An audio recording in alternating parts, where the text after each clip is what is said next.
oh shit, Batman's gonna wrap up filming. Killmonger might return to Black Panther 2. And of course, Game of Thrones is getting a fucking weird animated series. And I've already talked about that today, but we're going to talk about it again along with a lot of other stuff here on Hollywood After Dark.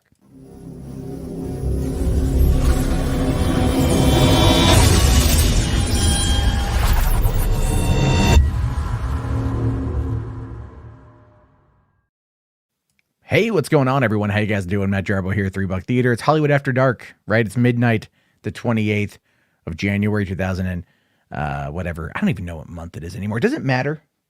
I don't think it matters. If I'm being honest with you, like I spent the day reflecting, if you will, right? I've been trying to reflect these past couple days in the moments of clarity that I have because it's been so dark, dreary, and gloomy here in the Northwest that it just literally zaps all my energy. And I've been open about that. I'm trying to manage my seasonal effectiveness disorder. It's driving me up the goddamn wall. But I'm like, I gotta keep with it. I gotta focus on one thing. What's important to me? I gotta focus on that. And this channel is important to me. I have other projects that I work on. And I like working on them, but it's like, I gotta put my focus here because this is what keeps me sane. Otherwise, it's just, it's lonely out there in the other realms that I'm in.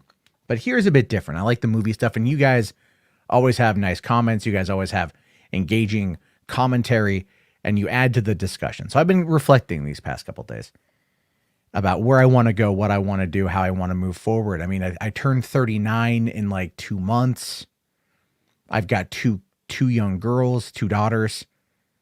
I want to rebuild my business. I want to rebuild things that are more based around positivity rather than just dunking on someone or attacking someone. And there's been a lot of that going on. And I've had my own bouts with that over the course of the past couple of days.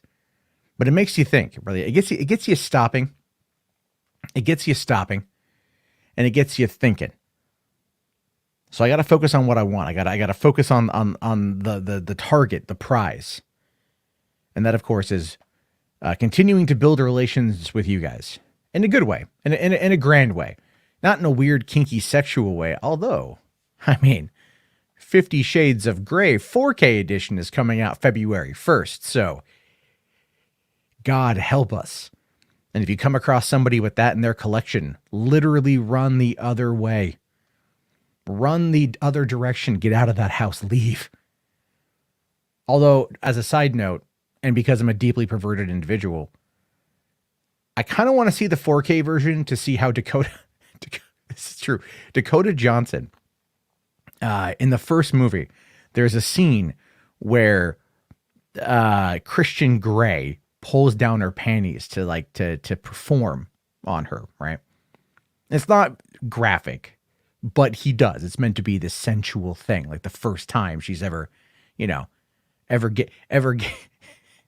getting looked at in that particular fashion. And you see that she's got pubic hair, all right? And this is the whole thing. You see that she's got pubic hair. That pubic hair is not real. That pubic hair was digitally added. Just like Watchmen from 2009, somebody was paid money to go in and digitally draw and digitally create and digitally place the pubes on Dakota Johnson, much like whoever had to go and create Dr. Manhattan's big swinging blue dick from Watchmen. It's a weird thing when you realize where CG is in some places, and you're like, wow, I never realized that her pubic hair was digital. In many movies and TV shows, they put a merkin on. It's like a dead rat. It's like a dead rat toupee for your crotch. And you can easily tell when something's a merkin, because it just looks unrealistic. It looks more barbarian-esque. When you see it in like old shows like Spartacus, where it's set, in pre-Christian times, it's set during all that. And you're like, yeah, I can understand it. Razors aren't going to be a necessarily accessible thing. So maybe there's a little, maybe the grass on the field is a little bit unkept, right? It hasn't been mowed for a while. You can kind of understand that. You can kind of get behind it. It doesn't break You know, it doesn't break the spell. It doesn't break the mystique. But in some cases, they go a little bit above and beyond. And here's one of those cases, I think, where it's like in many cases, like Spartacus was terrible for Merkins. My God, their Merkin budget was insane. So much nudity in that show. Anyway, what was I talking about? I like to have a weird monologue when I open this thing up. But the other thing to consider here too is these are not going to go on for super long. These late night streams. I want to have a hard 45-minute out. That is just so I can get to sleep. I can actually get some sleep. I still want to do it, but I have to have a hard 45-minute out. So what I'm going to do is you guys can see this here. This is a pinned comment. The link to the StreamYard is available if you guys want to come on in. I'm just going to blaze through what's going on, talk about some stuff, and we'll go from there. So, but anyway, yeah. If you guys don't know what a Merkin is, look up a Merkin. I think I'm already probably getting massive dislikes on this video because of that anyway. Like, oh, God damn it, Jarbo, stop talking about pubic hair. I want to talk about movies, not Melanie Griffith's daughter's pubes. But just saying, man, it's kind of like, you know, it is what it is. Anyway, let's talk about some stuff here. Got some good saucy tweets up for us to look at. What we're finding out today, because yesterday they announced that the Batman would finally finish filming. Finally, after all this time. It's gonna finish filming in April. Then they upped it. To March. It's and the reason why it's significant, the reason why it's interesting, has everything to do with the fact that it kind of, to me, signals like there's hope on the horizon. That if Batman is coming into play, that if Batman is going to be here and it's going to finish, that means we're getting closer to the end of this thing. That we are getting closer to the end of COVID. That is my coping mechanism. You know, that is how I want to come at this thing and realize that I think that's going to be how I survive. It's going to keep me going. So, you know, there's that, right? So hopefully it will wrap up. Hopefully we'll get another trailer sometime this year. I'm pretty sure we will. If it's going to wrap up filming in March and it's not coming out until next year, which now we're hearing it could either be March or June of 2022, you know, we're going to get some good assets. We're going to get some good footage out of this. I just want to as much as I want Ben Affleck to continue on, I think it should be fascinating to see where things go next. Okay. Batman Superman here says, I believe COVID will be old news by November this year. I'm hoping that it will be. With Biden administration, they are ramping it up. So I'm hoping I can get vaccinated soon. Vaccinated or a vasectomy, either or. At this point, I'll take either. Anyway, so another thing we got here, little piece of info. Just wanted to touch upon this for a hot second. Tika Sumpter, who was the female lead of Sonic the Hedgehog, has confirmed that the sequel begins filming in March, which is awesome. I don't know if you have seen Sonic the Hedgehog. It is actually a really good movie. It is a surprisingly good movie. It is a fun movie. It's also the last movie I saw in theaters. So on that note, it's been almost a year. So it's kind of significant. And I just really want to get back to theaters. So again, with this movie on the horizon, makes me feel pretty good. And I also can't wait to see what Jim Carrey does as Robotnik, bringing in Tails, probably Knuckles. It's going to be a wild ride. I think it's going to be a lot of fun. I think a lot of people are going to be excited for it. So yeah, that's something I just wanted to touch upon. Again, I'm discussing film has all the good tweets of the day. So that's why I'm using them as a resource. I already did a video about this earlier today with the animated Game of Thrones series that's in early works. Now, HBO declined to comment on this one. But as I pointed out in my video, ever since the ending of Game of Thrones season 8, they've lost like the vast majority of their male audience. You know, all the true crime stuff that they do, predominantly, that's a female driven audience. That's a female driven audience. So you got to have like strong, burly men with swords fighting, killing, and fucking. And you're going to get a male demographic out there and a female one too if the story's good. And the story in Game of Thrones was really good. Despite how you may feel about the ending, I liked it. I mean, well, I wasn't like super happy about who became the king, but like at the same time, it didn't like, you know, ruin it for me or nothing. But an animated show could be fascinating because it could be, if it's done by like, let's say the same kind of people that are doing Castlevania, then you get like the harder, darker R-rated elements. And even Sony has realized that adult animation is going to blow up. Like it's going to be big. And I mean, look at South Park. That's been around for over 2 decades. Love, Death, Robots on Netflix. A lot of good stuff out there that's adult animation. Most of HBO Max's animation is aimed at adults. I mean, even if you watch Animaniacs reboot, it's aimed for adults. There's jokes in there that only adults who grew up in the 90s will get. You know, nothing like insanely sexual, but like jokes that are a little bit more adult themed. And so if they can craft it that way, I think it's going to be pretty good. And if it's anything like Universal's been doing with their Jurassic World and Fast and Furious animated shows, it could expand upon the universe of Westeros and of Essos, of whatever, the Seven Kingdoms, and give us more of a meatier story to dive into. So I'm really excited for that one. I'm really good. Yes, I see good adult cartoons. I know Mike here says Harley Quinn. Just a random, very intelligent Drake says the same thing. I know I don't want to discredit Harley Quinn. I love that show. Seasons 1 and 2 on Blu-ray drop early next month. I think I want to say like the 1st, maybe. Those are coming out. Maybe at first or like the 8th or something, but it's definitely coming next month. You can get the first 2 seasons on Blu-ray. With that in mind, let me just pose this to the audience. Where the fuck is my Mandalorian season 1 in 4K UHD? Where the fuck is that? Why can't I buy that, Disney? Why can't I buy that? I would like to pay you money to have 4K Mandalorian. Anyway. But apparently Batman Superman here says, I don't think that Harley Quinn is available in the UK yet. Well, that's fucked up. That is fucked up. That should be there. I really should be there. I don't know why it's not. Oh, it's because HBO Max isn't available in the UK yet. That's predominantly why. All right. So here's another one. This is another little interesting tidbit coming out today. And this kind of blows away the Phantom Menace. This kind of blows away all those people that were like, you know, Luke Skywalker only came in, you know, like all the people, all this nonsense, all the shit that they say.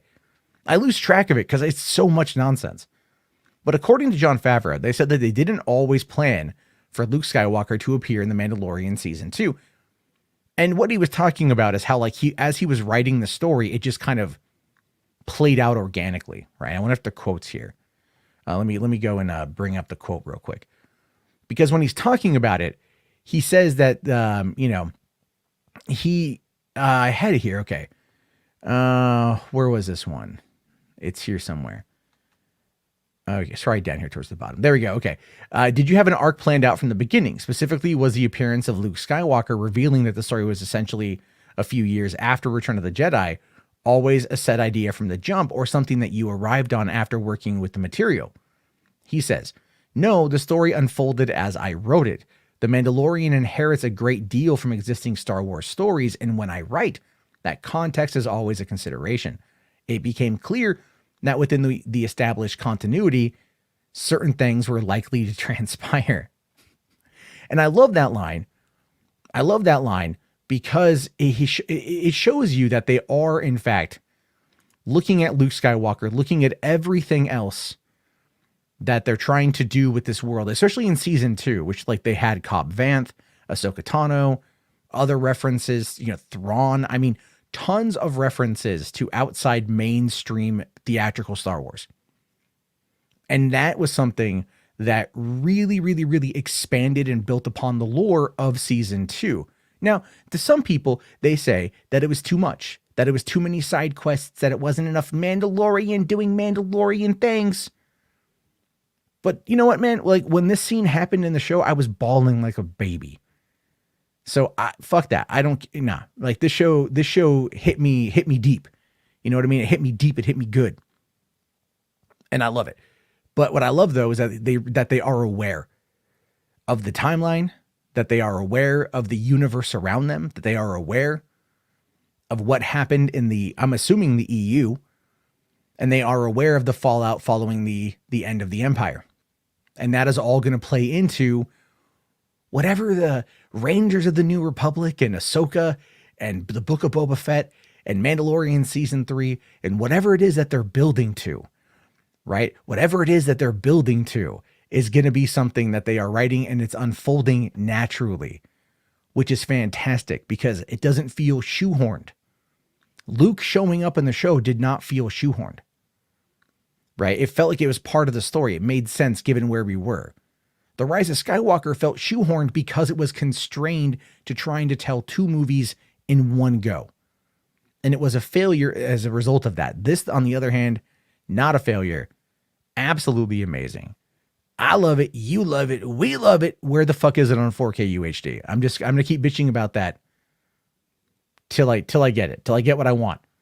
Okay. Till I get what I want. Son of a bitch. Anyway, let's see here. This is another one. This is going on. So this is fascinating to me. Michael B. Jordan open to returning to Black Panther 2, saying here, to be able to be in that world again is something that I think will always be on the table in some capacity. Because if you remember at the end of the movie, you know, T'Challa was like, yo, we can save you. We have the technology, right? They were going to bionic man his ass. And then he's like, nah, so I can just be a slave again. And that was an interesting line. I get what he was going for. But with Chadwick Boseman dying, they've got to replace him with somebody. They do. They have to replace him with somebody. It's not going to be right now. It's not going to be Siri, I don't think. Or Shuri. Sorry, not Siri. I don't think it's going to be Shuri, even though in the comics, I think she takes up the mantle every, you know. But that actress, Letitia Wright, I like her, but she's not there yet. That's going to be a very tough sell. So, but they are going to have to put someone there. I think Lupita Nyong'o would probably be a better choice for that because of how big of a role she had in the first one.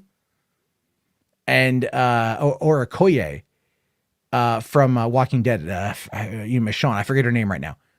But like, I thought they were really good. If anything, make them the 2 leads with Shuri, like a Wakandan Angels type show. Right? What if they did that? What if Black Panther 2 was like Wakandan Angels? You know what I'm saying? Like, what if it was like that? What if it was a Wakandan Angel show where it's like, you know, Angela Bassett is man, damn, Mosley, not Mosley. Whatever the assistant was, you know? Whatever. Or what if it's the FBI, the CIA agent, right? From Martin Freeman's character, the colonizer, right? What if it's him as Basil Bosley? Who's Bosley? Okay. T'Challa's Angels. There you go. And it's Bosley.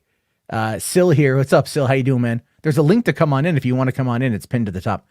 Lupita would be great. I think Lupita needs to have that break. I've been a fan of Lupita Nyong'o for a long time. Would love to see her break out.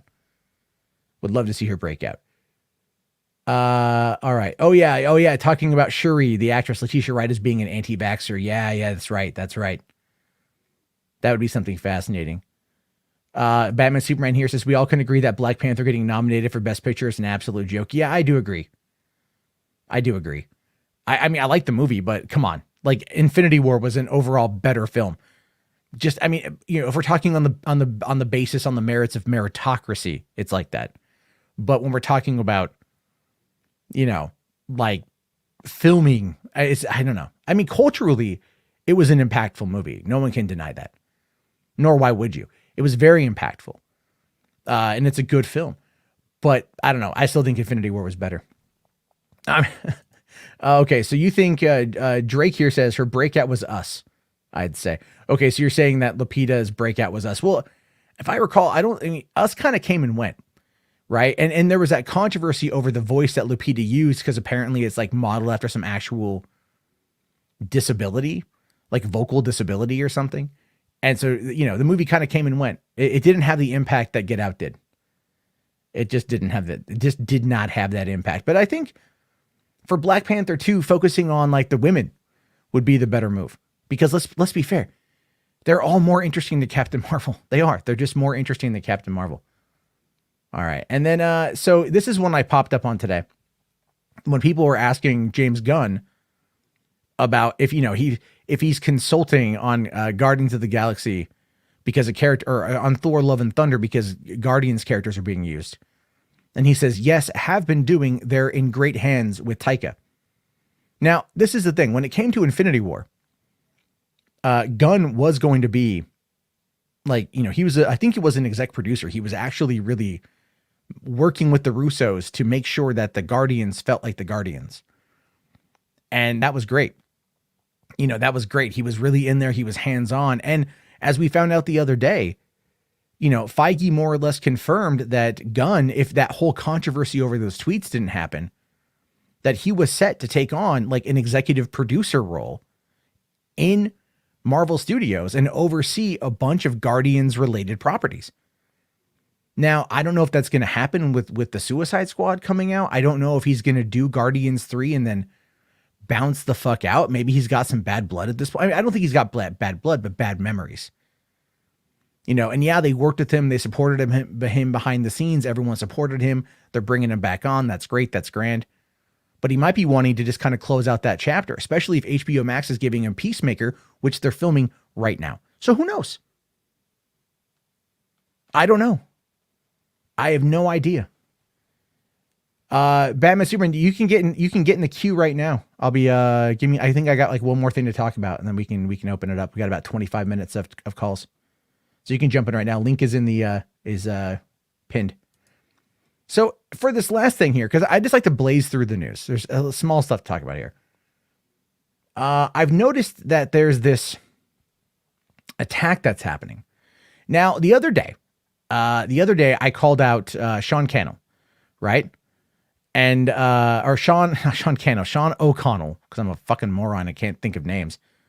I criticized him over the story that he wrote for Cinema Blend. And he responded, and he has updated the article, so good on him. But there's been this person here who's like, clearly it's a troll account. She got 3 following, no followers. She's a parody account. All right, so it's probably some dude. And talking all this stuff about Sean. But I've noticed today that there's been all of these kind of alt accounts that have popped up that are now trying to attack Sean O'Connell for the book. And one of them here put together this particular little 2.5-minute video, which I'll just I'll just run through. I don't want to get I'm not putting sound. I don't want to get busted. But more or less, like he's just going through and he's quote mining Sean and using it as a distinct way to attack him for his Release the Snyder Cut book. Now, I don't know where he stands on this. I see Sil is laughing his ass. In fact, I'm going to bring Sil in because Sil, I know you're big on this. I know you're big on this. What's up, Matt? Not too much, dude. Not too much, man. So, this is how I figured I would bait you into the stream. Because, I think I was right to criticize Sean, and he responded, and I'm happy with that. But a lot of people seem like they are just like really, he made a joke about hanging yourself or people who don't like him should hang themselves. It's like, so I feel like they're just kind of going after him. Yeah. Yeah. It's some other, in different fandoms, there's other motivations involved. It's not all moral, it's not all about everyone, going for the moral high ground. It's literally some petty stuff, going on. But you kind of educated me on the ethics of journalism. I try to perform a civic duty, sir. I try to enlighten people and go like, yeah, this is it was more of a petty nitpick on my end, but it's one of those things that just got under my skin, but like other people, I thought like people were going to attack me over that. I really did. I thought like, I'm like, all right, get my Captain America shield, bracing for impact sort of thing. Yeah. Good then, timing. But like no one did. Actually, the vast majority of people were just like, yeah, that's kind of scummy. That's kind of shitty. He should maybe not do that. I mean, good timing because it's been a kind of a underbelly of criticism ready to boil forward. And it finally did today as far as the Snyder Cut fandom. When I say the fandom, I'm talking about predominantly DC Snyder Cut fandom, but for your viewers, to know that. But so I'm not exclusively a DC channel. Right. Yeah, a lot of people are exclusively DC, and it's like, hey, no, I'm not. You gotta go where the clicks are. We're trying to build to you, Jarbo. But. No, that may not be a good idea, man. I'll say no. That ain't a good idea. But as far as the fandom, when I say Snyder fandom, it's been, like I said, a fractions in the fandom, and O'Connell, just as simple as possible. He sided with one side of the fandom, and he disappointed, just quote unquote disappointed that side of the fandom. So you had one side that already didn't like him because he picked the other side. Then the other side got upset about something, and so it was ripe for you to bring out a criticism. But I'm not. It's the thing is, I'm not in any of that shit, right? Like I actually purposefully try to avoid some of these things because it's just like because I don't know, somebody tagged me in this tweet today that was a convo with with I think Garza. And it was like this 2 minute and a half conversation or whatever. And like, he was stumbling over every word and none of it made any sense. Cause I also didn't know the context. And then I'm like, Garza? What is it? With Garza. And I'm just like, I don't know what's going on here. And then the other guy, Everest, his co-host. Yeah. So he was like, oh no, that's out of context. I'm like, oh, okay, cool. Like I just had no idea. So I get brought into some shit. And I'm like, for some reasons, like, I don't know how you, well, I've been around for a while. I've been at this game for quite some time now, like 9 years I've been at this game. So people know who I am. And then I think it's because like I just kind of like randomly show up places because I have a lot of varied interests. Right. And I like the Snyder Cut fandom. I mean, I've been having fun kind of like lowering expectations, I think.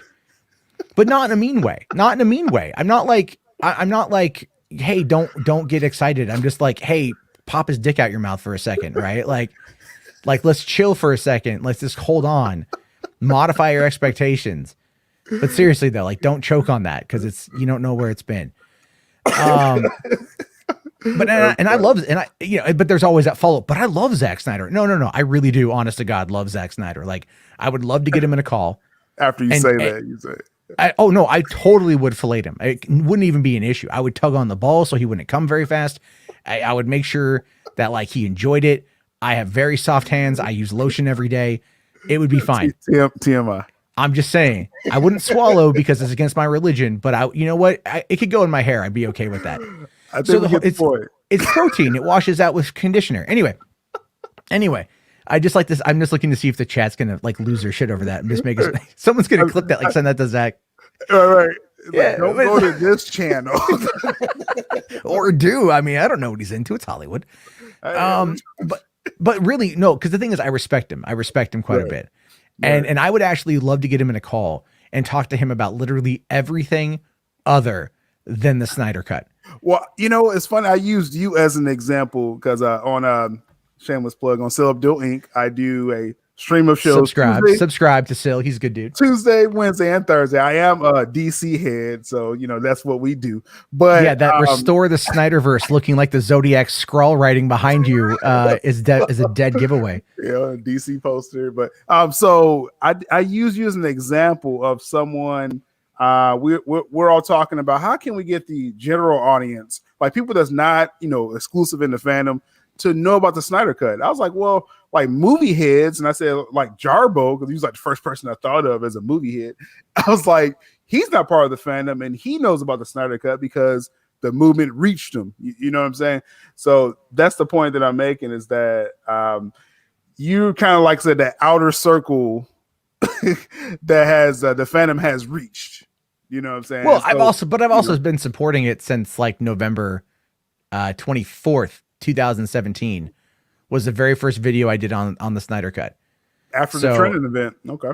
So it's like, that's when I first learned about it. Cause that's kind of how it goes. Like I cover a lot of different stuff. So it's stuff that comes across my desk. And so I followed it and I like it. I like the fandom. I'm friends with a lot of people that are in there. I talk with them all the time. Good dudes, great guys. Yeah. I just can't see I just think it just gets it's kind of like the anticipation to Christmas. Everything is anticipation. Like you're just building up that anticipation to a boiling point. And that's kind of where we are right now, I think, because out comes Grace Randolph with oh, I have the key. And she's like, they're going to move the release date. And it's like, no one said March 25th. And then someone's like, but that's the same day that BVS came out. I'm like, yeah, no shit. Yeah, duh. I saw it on the 24th when it had the early screenings. I was funny. there. It's funny because the whole release date thing. I mean, anything I hear, you're Mikey Sutton. I'm affiliated with Mikey Sutton. Yeah. And so anything I hear, I'm like, Mikey, did you hear this? I bother him all the time about, rumors, and with the release date for the Snyder Cut, he was just like, just kind of wait for something official on that. I was like, well, Grace Randolph, Well, because that's the thing. I keep saying May, right? And no one wants to hear it. No one wants to hear it. And I'm you got to look at it it's they just announced today the 17 million active subscribers, which is a lot, which has gone up. Max. Yeah, HBO Max subscribers. Sorry, that's gone up quite a bit. But there's still 37 million eligible accounts. So there's 20 million over 2 times, or double the amount of what's available that could still access this service. And they're not. And that becomes my question. Why aren't they? And it's possible that they just don't have the content yet because, well, actually think of it like this. Why would you upgrade when the same content that you're used to is also on there? Mm-hmm. And even though there's a couple exclusive things, right? If you're so used to HBO and you watch HBO shows, why would you care about upgrading to HBO Max? Well, this is the thing because you made the joke of because we talked about this on Twitter where he was like maybe just a bunch of boomers. Maybe it's just it is a bunch of boomers that doesn't just download the app because you're already paying for HBO. That means you have HBO Max, literally. Yeah, so it's on my Roku TV, HBO Now or Go, I forget which one, became HBO Max, right? Yeah, it just went away. Yeah. Yeah. And so I've got the remote that's got the hotkeys on it that came pre-programmed. And one of them was for HBO Now. And my daughter hit it and it went to HBO Max. And I'm like, oh, hell yeah. It's on it's on an instant thing. This is cool. So there are things you can do. It took your daughter to do that. It took because they don't ever fucking explain it. They don't ever explain it to people. They never did. They never did. They're just it's one of those things you stumble through HBO Max and you're like, oh, okay, well, there's a lot here. But I'll be honest with you though. It's there's been nothing that has gotten me to, I've surfed through a couple times since Wonder Woman, but I haven't watched anything on there since Wonder Woman because it's just there's been other stuff I've been watching. I've been busy and I'm waiting for something to kind of draw me in. This is one of the reasons why when I complain about the 4-hour movie, I think it should be a show for Snyder Cut. I think it's look, if you guys are trying to bring in people, then you're going to want to make this thing something that's going to stretch out a bit. You're going to want to be able to Mandalorian. Mandalorian. Yeah. We've learned WandaVision's blowing up like crazy. Mm-hmm. So, people are the week to week. Because what did Kevin Feige say? I mean, it's so funny because Feige is you have to eventize these things. Yeah. Right. And you're yeah, we already know that. But Feige says it, so we're all going to bow and go, yes, master. But it's true. You are. Yeah. Of course I am. But I want to be hired by Marvel one day. Are you kidding me? Well, see, today AT&T had their investors call, which I'm sure you heard of, where it wasn't as flashy as Disney, but it sounds like with HBO Max, with AT&T, they're hoping this whole film slate, 2021 film slate, is going to draw on these subscribers. Plus Zack Snyder's Justice League. Just looking at what they were talking about today and the numbers, Wonder Woman 84 probably didn't hit as hard as they wanted it to for HBO Max specifically. Because the movie wasn't very good. And that's Well, why. aside from that, me and Drabo had a great debate about this, which on my channel on Self Do Inc. And everyone told me I got destroyed on my own channel, but it's okay. I'm No, cool you're not Enosh. You're not Enosh. Actually, yeah, they say that was actually worse. So my point is that they were kind of hoping for more because, like you said, you have that 20 million. We're just talking about domestically, like Batman Superman says in the chat. HBO Max is literally just in the States. Yeah, we'll bring him in here in a second. If you want to hang on, we can bring in some other people because I do have about maybe I'll do 15 minutes left, but we can have you hang and stuff. Real quick here, Ash here. Don't want to miss your super chat. Thank you very much. $5. Thank you so much. Says here, I'd love to see the team that developed Harley Quinn for HBO take a crack at rebooting the DCEU, like Feige is to Marvel and Filoni Favreau Star Wars. Like on an animated front, I would be on board with that. I think the way that they've written Harley Quinn, that they've humanized the character. Perfect. It's like, at first, I'll tell you this, when I first heard that they were doing a Harley Quinn show with Kaylee Cuoco as Harley Quinn, I was like, are you fucking kidding me? Like, what is this shit? Right? Like, because I don't like the Big Bang Theory. She nails it, dude. And she totally nails it. Nails it. I didn't see it till like the first season was over. I didn't watch it until after the first season was over. But I popped in that first episode and I was sold. I was like, as soon as it starts, as soon as it starts, and it's like, it's violent, it's bloody. Alan Tudyk as the Joker and Clayface. It's hilarious. And then like as the seasons go on and you get to know Bane has become my favorite character. My goodness, Bane. Tonight the streets will run red with razzmatazz. It's just like he's so like just so sweet. Like he's a vicious murderer, but he's like cuddly. You know what I mean? Like I love him. I think he's fantastic. So if you haven't seen Harley Quinn, I said, the Blu-ray drops here in the next couple weeks, season 1, season 2, buy it. Like that's one I actually probably will go buy to support it in order to, because if they gave me Mandalorian, I would buy Mandalorian. What are they waiting on for that? Christ to return? I have no idea. I have no idea. They're waiting for Black Widow to come out. That's what. That's what it is. They're going to release it before 2023, like the next Star Wars movie. They'll be like, oh, we have the Mandalorian season, like the complete box set of the Mandalorian. Like, well, okay, yeah, I'll get that. Okay. Anthony here, $2 super chat. Thank you very much, Anthony. He says, who is in Spider-Man 3 or what characters is in it? Oh man, everyone except Tom Holland. yeah. I don't know. Well, that was a joke. That Tom Holland is like the only person not starring in this movie. My right now, we don't know specifically. There's the rumors that say like Jamie Foxx's Electro is going to be in it, I believe that Andrew Garfield and Tobey Maguire are like heavily rumored. I think we got this covered, like ran an article the other day saying that Tobey Maguire was a fucking diva on the set. I don't even know. But then like there's been pictures of like Charlie Cox hanging around the set. And like, there's been reports that he filmed his scenes, and I'm like, if you bring back Daredevil, you will be like my favorite movie of all time, sort of thing. Man. And that would, I think, honestly, that would slap more than anything else in that movie. Even Andrew and Toby, like, yeah, oh, it's cool. 3 Spider-Men all playing with each other's web slingers. Cool. How are they going to? I will hold off on Charlie Cox. If you're doing 3 Spider-Man, there's no reason to bring Daredevil in this. I know. Movie. Well, it's going to be, I need a lawyer. It's going to be, I need a lawyer. And here comes, Charlie, here comes Matt Murdock is what they're going to do. I thought they would do the She-Hulk angle with that. Maybe. Oh yeah. Transfer him over to there. But then there's been the rumors that they're bringing Daredevil back to FX. Like that's what some of the rumors have been. I mean, I know Sutton dropped an article the other day about how, about John Bernthal coming back as Frank Castle, which I can't wait for. And I would love Mike Coulter to come back as Luke Cage. I don't think he. Well, I mean, I thought he would be good. Him and the female that did Misty Knight, not Iron Fist, but the Jessica Jones show. Oh yeah, Kristen Ritter. I've heard she's coming back too. She just had a kid a few months ago. She comes back. Michael Coulter, for some reason, I don't know. Okay, with Luke Cage, the first season I thought started off great. Maybe it was Mahershala Ali. It was him. Because once he left that show midway, the season fell apart. So I was like, well, Michael Coulter, he didn't hold that season for me. And so season 2, I had the same feeling. It had a good start, weak second half. I don't mind them shaking up that Luke Cage character. Quite honestly. Well, I loved Bushmaster in that one.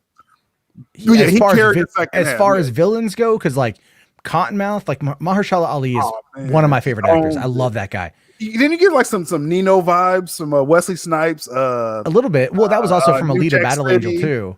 Yeah, he has. Well, he's got that stoic presence. That Nino Brown, like I was Yeah. like, he owned every scene that he was. Oh, in. absolutely. He rocked that shit. And then they killed him, and I was like, "What are you doing? Did your budget run out? Like, what's happening?" That's what happened. And then Diamondback was just terrible. He was just such. They even like when they did the "Bye Felicia" comment. I'm like, I just kind of sat back and went, "What? What? Yeah. Bye Felicia?" But then when it was bad. But anyway, I liked season 2 quite a bit. I thought they upped the production value. They raised the stakes a little bit, and I really enjoyed Misty Knight getting more play, and then also her teaming up with Calling Wing, you know. And she's my favorite. Like in Iron Fist, she's my favorite. Well, and she was great in Defenders too. Like I love Defenders, so it's like that. Yeah. I even liked Iron Fist season 2. I thought they did a better job with Finn Jones. Season 2 was much better than season. Yeah. It's like, all things considered, I would love to see all of them come back. I just know that's probably not going to happen. So just give me Charlie Cox and I'll be happy. But then they're going to probably do everything else. And Bernthal. And absolutely, yeah. You can recast everyone else. Well, the thing is, those two, their interactions in season 2 of Daredevil were like the pinnacle, I think, of that entire series. When the dueling ideologies, they both played off each other really well, and it was great. And like, it was straight out of the comics. Yeah, it was good stuff. It was great stuff. And so I think we all want that back. If they did this like a Daredevil and Punisher series, that would be very interesting. Awesome. Okay, I know we got to get to more people trying to call in. But anyway, Ash here, $5. Thank you very much. Says no in live action. It's a perfect fit. I have no reason to believe they can't do it. After all, DC is trying to push the envelope and get very mature. I agree. The problem with doing that kind of stuff in live action is it requires there's so much over the topness that can be lost in live action. You know, like with Harley in live action, let's say she was bashing people's heads in and she was decapitating people or gunning everybody down. It would be a lot harder to still see her as the hero in those, in those moments, because you're watching a living person being gunned down versus an animated character. It's kind of like if you go back to the original Ninja Turtle show, 1987, they fought the Foot Clan. Well, the Foot Clan wasn't human. They were all cyborgs. They were all robots. And in the comics, they were human. In the movies, they were human. But in the comics, they would cut them in half. They would decapitate them. They would cut them apart. And then in this one, in the animated show, they did the same thing, but they just replaced the human for the robot in order to get around all the other stuff. So I don't know if it would necessarily, I see what you're saying vibe wise. Like if they were to take it and give it more of a comic feel, but the grittiness of the characters and the violence mix, you know what I mean? But I'll tell you this though, give me a Kite Man show any day of the week. Well, see, that's the thing. You have a good point. Everything doesn't translate, from animation to live action. I think that's the problem. Birds of Prey. One of the problems Birds of Prey ran into is that they was trying to translate a mature type, animated Harley, but they didn't go all the way with it. So the film fell short to me. Birds of Prey did.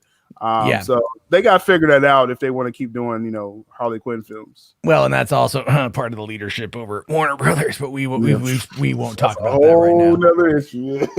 All right, real quick. So let's we're just gonna do lightning round on everyone here. I know Totaling Wolf, you've been waiting a while, man. Thank you very much. How's it going? It's going pretty good, man. I realize I have the wrong banner up. Oh my god, there we go. After Dark. Yeah, I'm playing with it to make sure that everything's I'm working on it. But anyway, man, how's it going?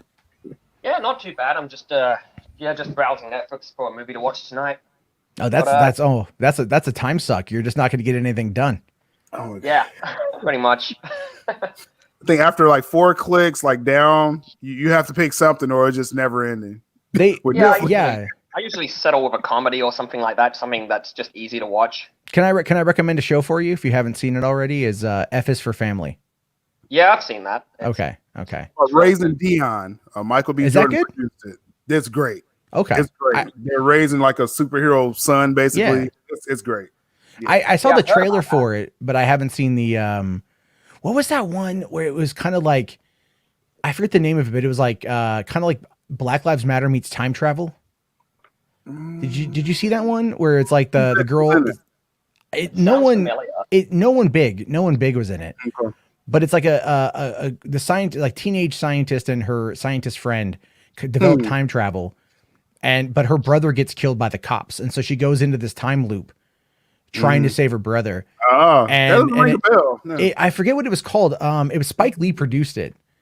Really? Yeah. I should know that one. He made a movie for Netflix last year. The Five Bloods. Yeah. I heard that was really good. It, but I want to check it out. Oh man, it's so ominous now. Like, you know, after what happened with Chadwick Boseman, you know, it's amazing performance by him and Delroy Lindo.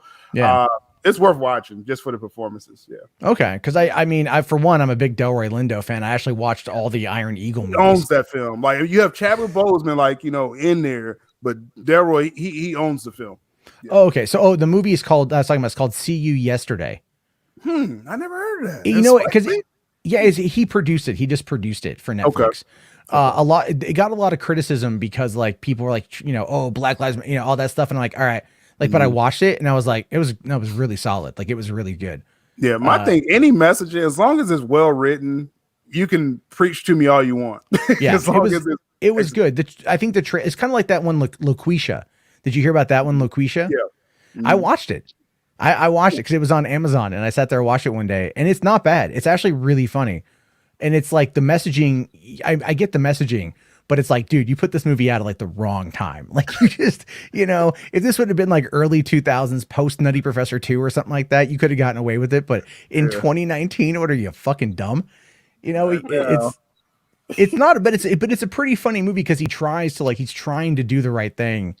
And but it's like, again, it's like all of us here on YouTube, you know, people who come out and they put on an act and it's not who they are, but it might pick up resonance. And then that becomes like the downside to it. You have to keep playing that role then. Yeah. And that actually is a kind of an interesting factor of that film. And it was low budget, super low budget, but it was like, you know, man.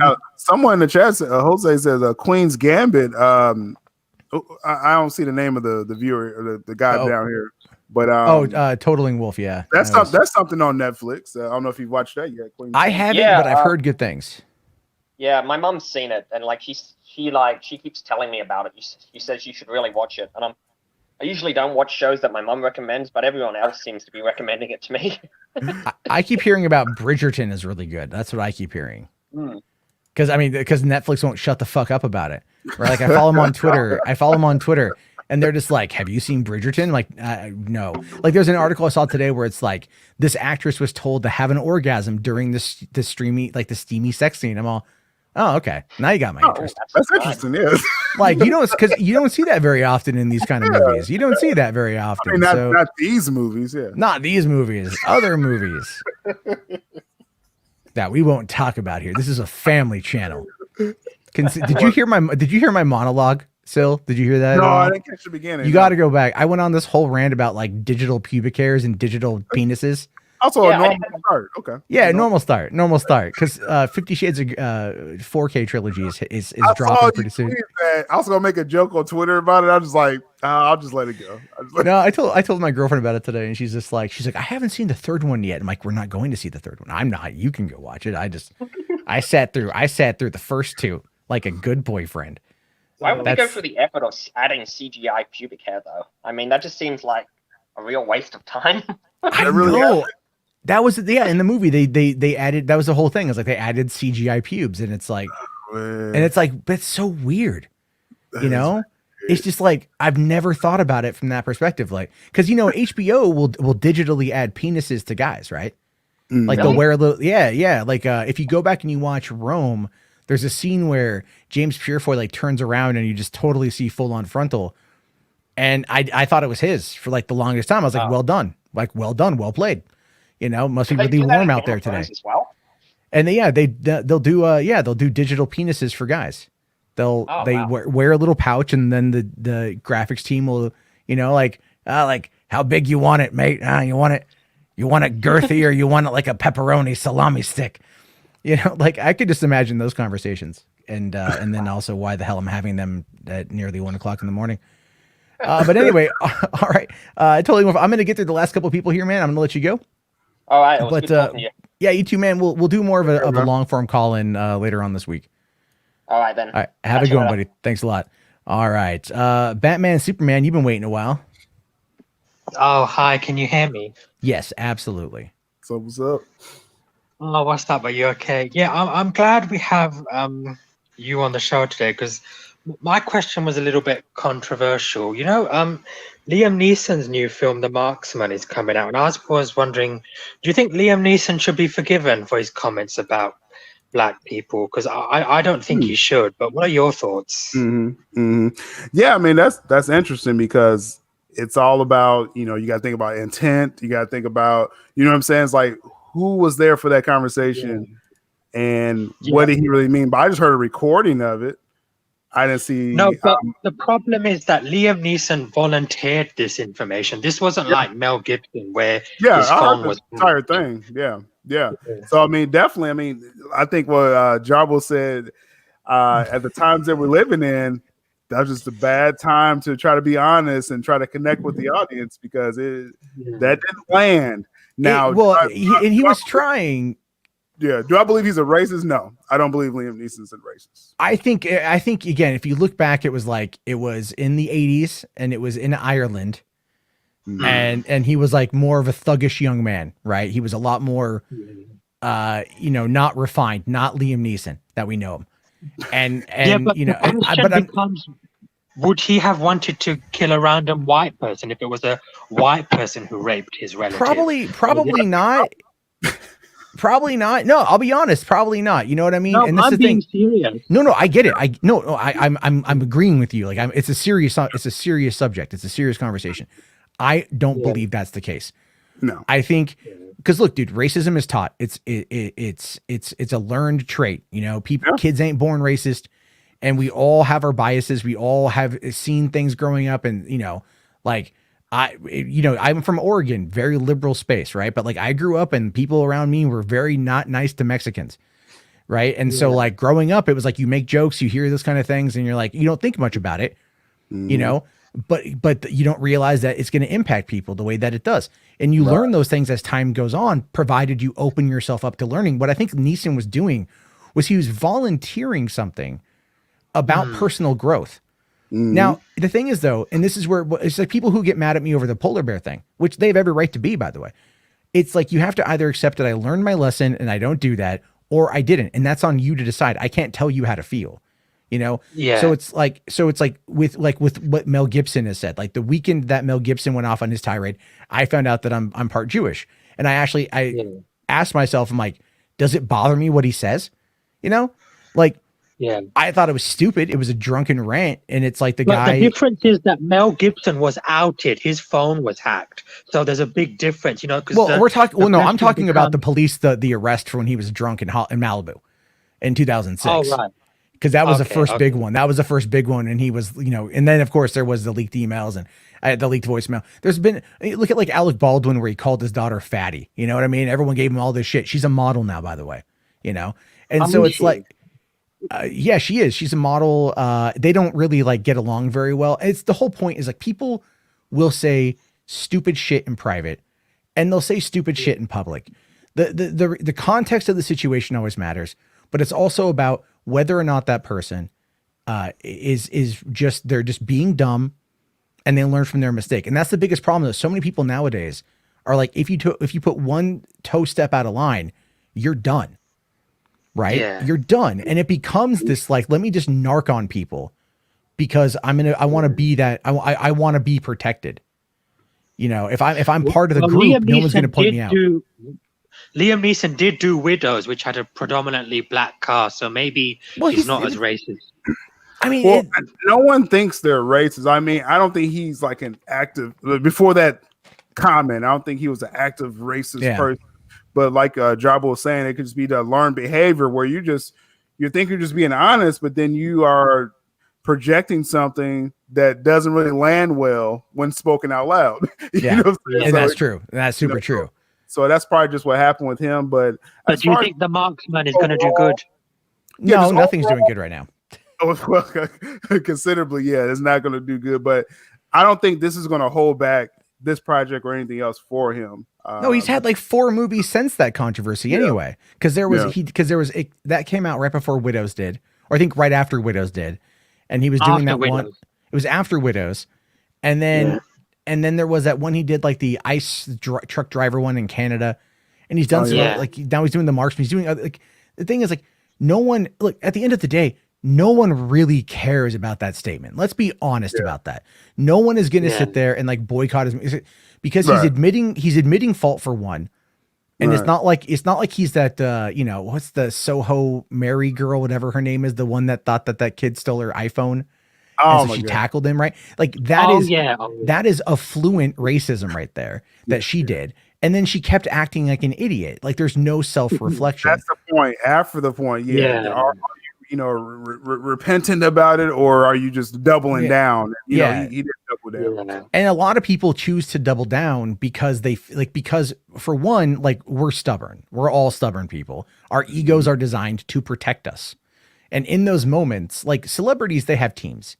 You know, they have assistants and trainers and managers and publicists and everything. So they're insulated. They're all insulated.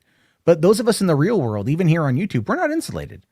We're not, you know, like when I had my fallout a couple of years ago, people who I knew personally threw me under the bus and like just refused to talk to me even now. And they did it to save their ass. Yeah, that's YouTube life. Like that is YouTube life. Yeah. So you gotta, you know, like, and I agree with Drake here. Drake here says Liam's whole point was to say that he grew, which I agree with. You know, it probably would have been better for him to probably have never said it. But at the same, I said it originally and then retold the story. You know, I mean, it's not really the thing you want, but you could tell he wanted to tell it. He wanted to get it off of his conscience, and so he was like, "I'll take the hit." And I think that shows growth of character. I mean, good for him. Matt, you said that Liam's already been in 4 movies, but none of them were really big hits. I mean, is he going to get any big roles? No, he's gonna look. He'll come back to do Star Wars movie. They'll do Qui-Gon, he'll be Qui-Gon again in the Obi-Wan show, and no one will ever care what he said in an interview. You know, and that's kind of the way these situations tend to play themselves out.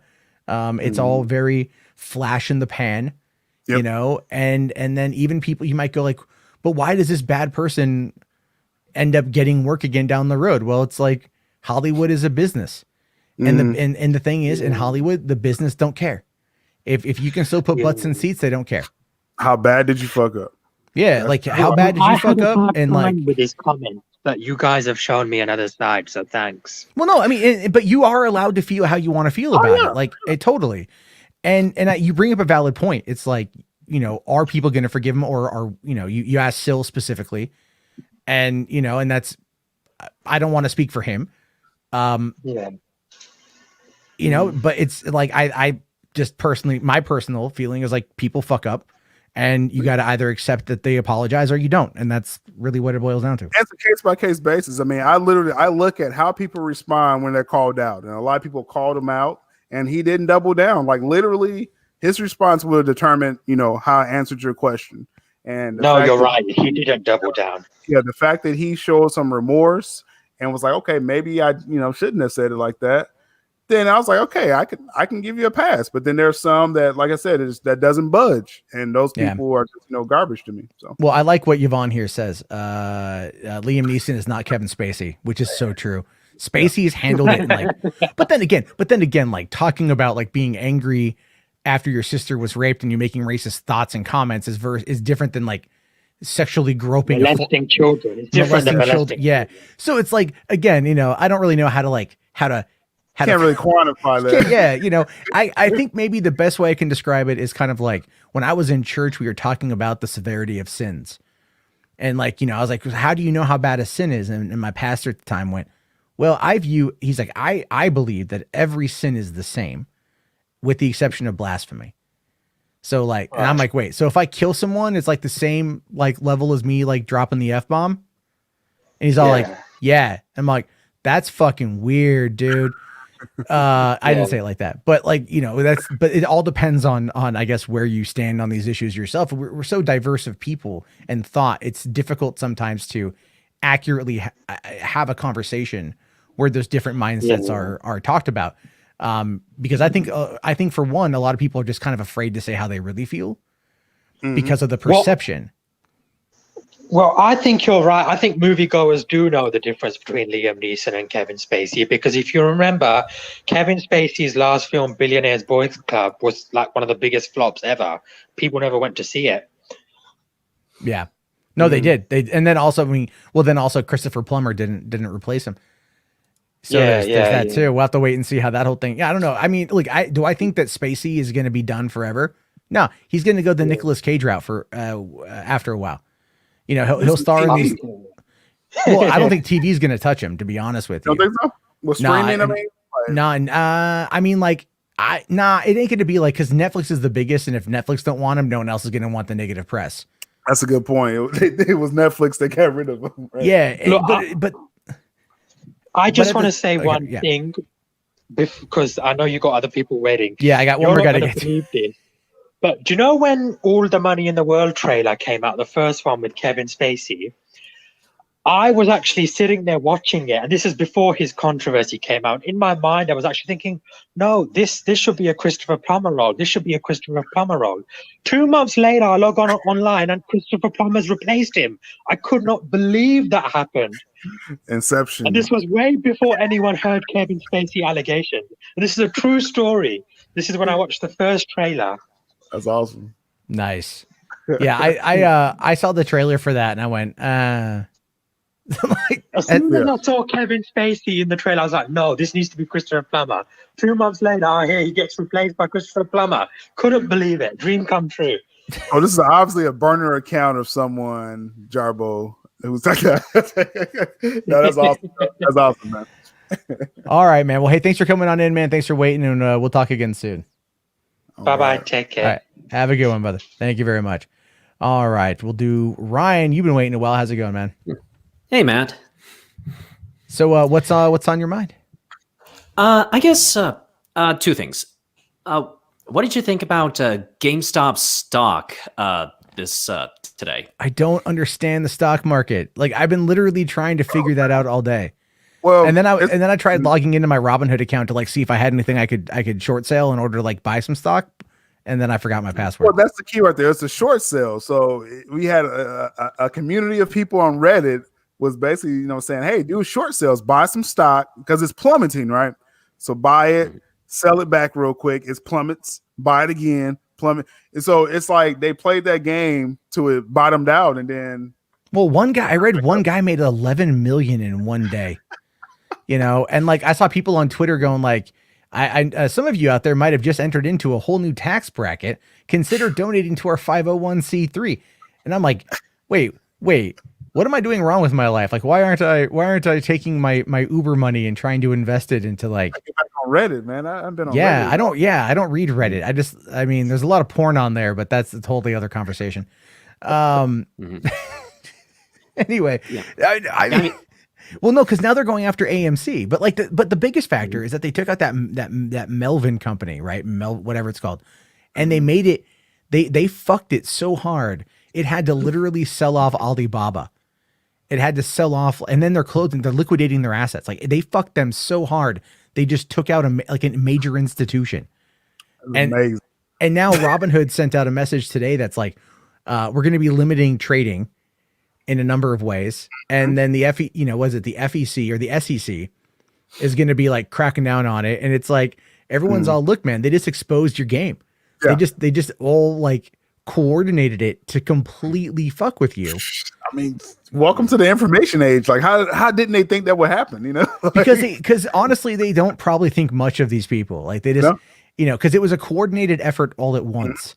Yep. So, and that's what they weren't expecting. And now, they're going to put provisions in place to protect the economy. It's like, because God forbid the average nerdy Joe gets money. That's going to go into the economy. Right. I'm just saying it's like hookers and booze. I mean, those places were open during the shutdown, right? At all times during the shutdown. Well, I mean, I don't. At least the booze. Well, the booze. No, in my area. Well, there's not many bars where I live, but all the bars were closed. One of them is open now, and they've been open for a while. Like they kind of like they railed against the shutdown, and like I don't think anyone said anything.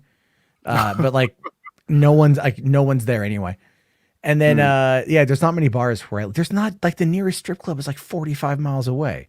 That just to give you an idea of like how small. And I live in a college town, which is really weird, but it's also Evergreen State College, which is mostly like it's like tree hugging granola hippies, right? Yeah. It's just gonna be like they could just call it Bigfoot's Den, and it would be pretty accurate if you know what I'm saying. Like a whole bunch of just pot smelling, hairy legged individuals. I don't want to assume their gender. Just saying. Because it's 2021. Yeah. You never know, man. Listen, I'm just saying. Hey, a mouth is a mouth, and lights go out.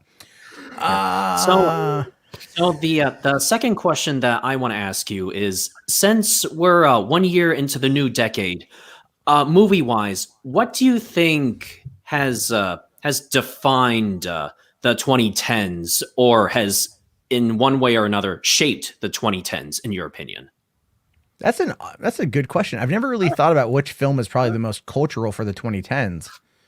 It all depends, I think, on what, like what style of movie, what potential, I mean, if we're talking about it from cultural perspective, from let's say like the African American community, Black Panther, clearly, because it just did act like that. It did take off like that. Yeah, worldwide. Yeah. Yeah. For us white people, I don't know. Is there a movie about like just mayonnaise on white bread? Like, did that come out at all? Any period pieces? You got to go with Star Wars, right? I mean, fucking Downton Abbey, man. That's Force Awakens, a Star Wars event. We're not going to talk about what happened after it. Yeah, I'm just saying, Force Awakens, that kind of defined the 2010s. I could, well, for nerd stuff, I would argue for the experience, I would rather say Endgame than Star Wars, because Endgame, because even though the Star Wars, what is it? Star Wars was 2015 and Marvel started in 2008, but it culminated with that, highest grossing film of all time. They kind of cheated to do that, they kind of cheated. How did they cheat? But that's okay. It was a build up to get there, man. It was like what? Like that is just a very weird thing to say. That's like they cheated to get there. I don't know how they cheated to get there. They forced people to spend their money now. Okay, we're not. This isn't like a hostage situation. It's not like Feige's like go to the theater or the bunny gets it. They got me 3 times, so I can't say nothing. Yeah. Did you pay 3 times to go see Birds of Prey in theater? I didn't go to theaters to see Birds of Prey. Okay, when's Shazam was the last one then? Did you go see Shazam 3 times in theater? No. Yeah, goddamn right. So you cheated. No, fuck you. You didn't put the money up. I had that movie pass when Shazam was out. I had that scammy movie pass. Right. Yeah, I had that. I had that for a while too. It was cool for about 6 months. It was good. Yeah, $10 unlimited. It's like you guys are just hemorrhaging cash. They're like, but we're just gonna sell your data. I'm like, that's fine. I don't care. I'm like, I've already been doxxed. Like, go fuck yourself. Oh, speaking of that, I got this random letter in the mail yesterday. And it was like addressed. It's from my old city in San Diego. I used to live in Lakeside, and which is East County, San Diego. And I'm like, who the fuck is this person? Like, for one, like, who the fuck has my address out of? Okay, and I'm like, this. Hopefully, it's not laced in COVID. It might be. I don't know. It's not anthrax. It wasn't. There's no anthrax, but there could have been. Like, they could have coughed on it. It lives for 2 weeks. You know what I mean? Like, it's just that's how you like slow poison someone. Oh man. But I open it up and it's this letter, and it's all it is just like, COVID sucks, but hey, there's Christ. And it was a handwritten letter from a woman named Jennifer. And it was nice. Like, just go to jw.org. And I'm all like, you should have just sent me a fucking copy of the Watchtower, you bastard. Like, I mean, why am I getting, like notes sent to me from my old hometown about like Jehovah's Witnesses? It was the weirdest thing. I'm like, so I think what it was is somebody got my address and then they sent it into a thing, and it's like that was weird. Hey, that was a nice gesture. That was a nice. I am not faulting Jennifer. She is following her Christ. That's fine. Exactly. That's cool. hopefully it reaches somebody who doesn't have the internet and can't research Jehovah's Witnesses. Because I like to celebrate birthdays. Okay. Yeah. You know why? Because I get cake. And fuck you. That's why. So there we go. So it'll be a hard sell with you then. Yeah. To get me, you'd have to promise me a lot. Yeah. There's Cake. like, because you can't drink caffeine. You can't celebrate birthdays. I'm pretty sure masturbation is frowned upon. So that's already an immediate out. And Three it's strikes just, right there. yeah, it's Yeah, like, what else are you going and, to deny me? And I don't think Jehovah's Witnesses celebrate Christmas either. So Yeah. I mean, like, well, I have family that does it, and it's like, I think like every I religion has have their Jewish thing. friends who celebrate Christmas and Hanukkah. Really? They just like, they're like, it's, they don't care. They have a little, they have like their, what's it I called? literally never the heard that menorah. before. Yeah. I literally never heard of that happening before. This is That's in hard San to Diego. see. They were more like Bohemian Jews. Okay. And but they would do like Christmas tree, and then they had the menorah, and they would have all that. They would both, and I'm like, cool, cool. I think Living they like it American life. because they get more presents that way. I think Or that's cake. why. They get more cake. or cake, or you get you get turkey for Thanksgiving, and then you get ham for Christmas, and there's pumpkin pie and shit. So it's all about food. That's one of the deadly sins, right? This gluttony.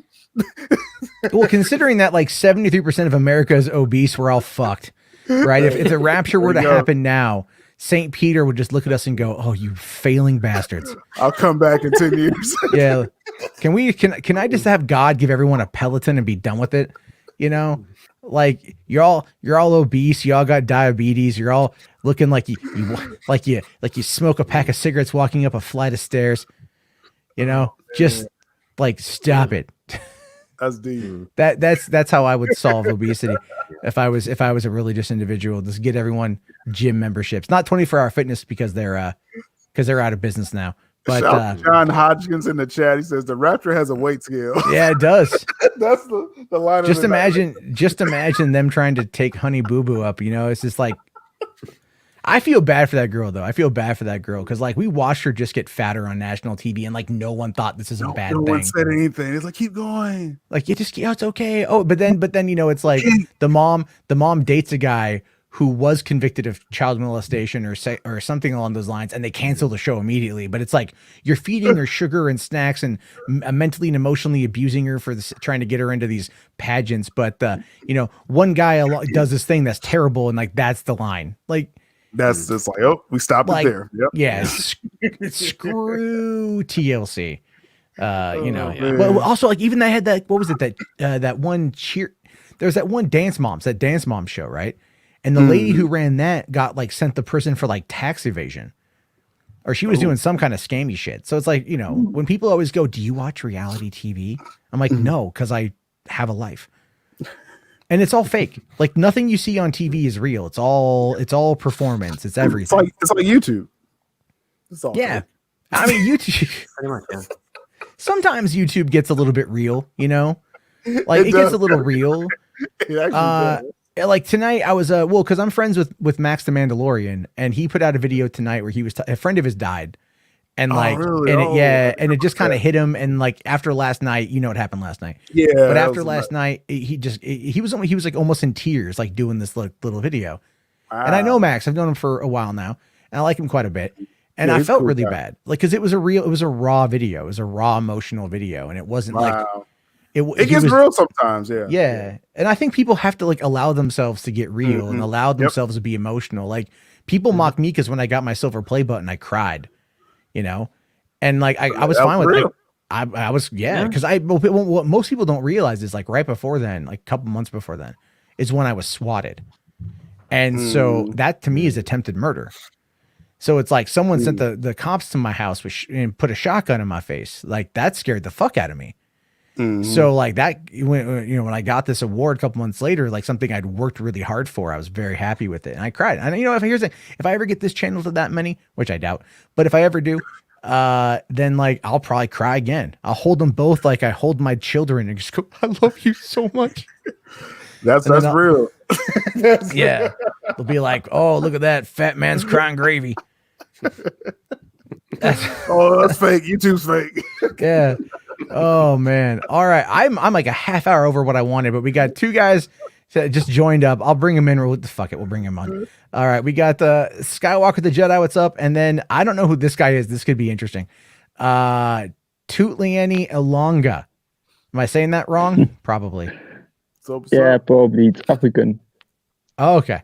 I am terrible at pronunciations. I really am. No problem, Matt. I butcher names left and right. So what's on your mind, guys? How you guys doing? It's morning time here.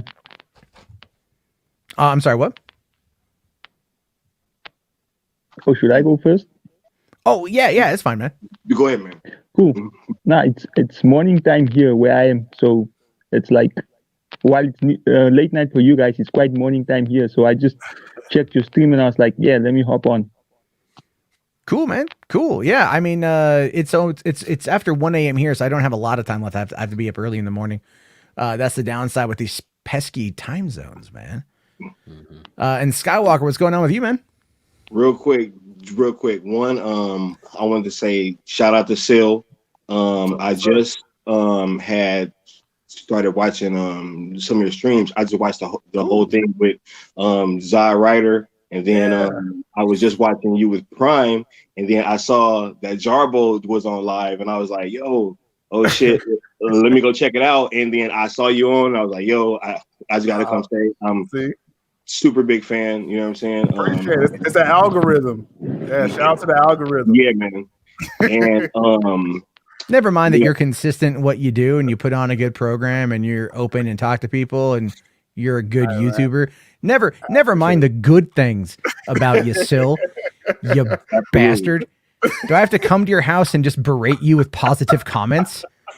That's not YouTube. What are you doing?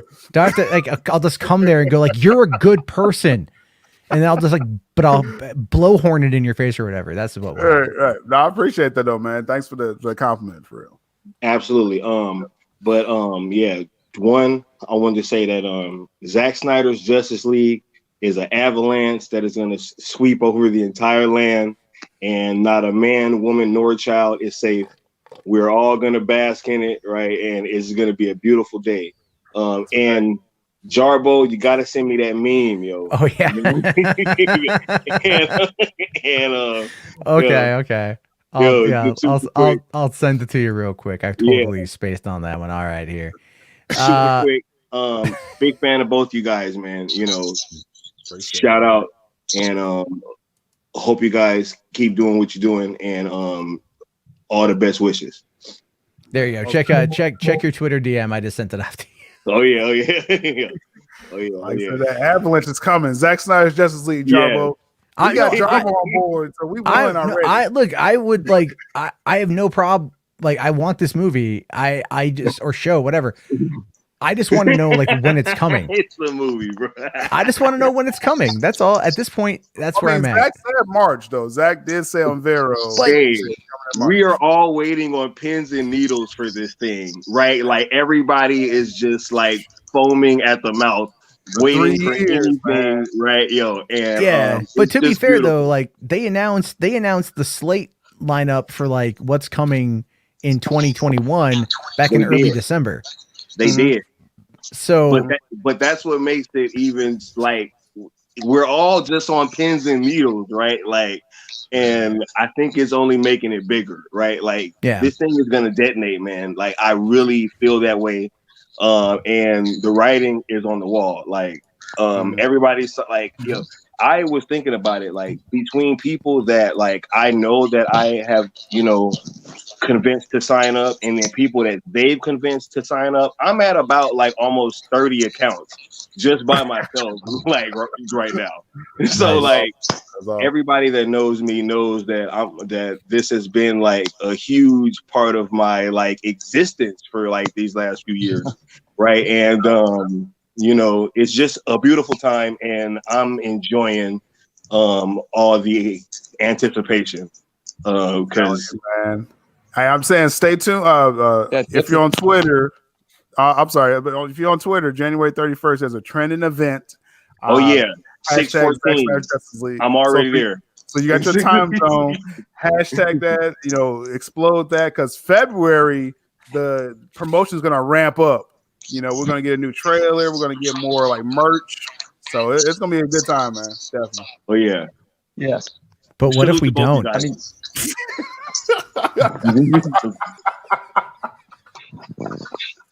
you still gonna watch it, Jarbo. That's all that matters.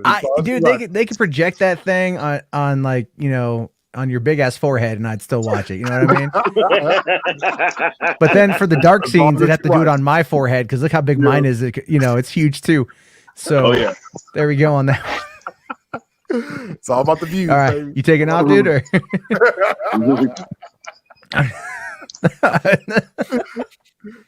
Screw it. You can do it on my belly. I'm big and fat, so there we go. Just all right. Hey, what's up, man? All right, we got you on the phone. Yeah. Okay, so let's see here. I'm trying to think. I got to get to bed here in a minute, so I guess like, yeah, I don't know. I don't have a direction. Oh, thanks, Skywalker, dude. Check your fucking Twitter, dude. Yeah. All right, man. So are you looking forward to Lenny? Are you looking forward to the Snyder Cut?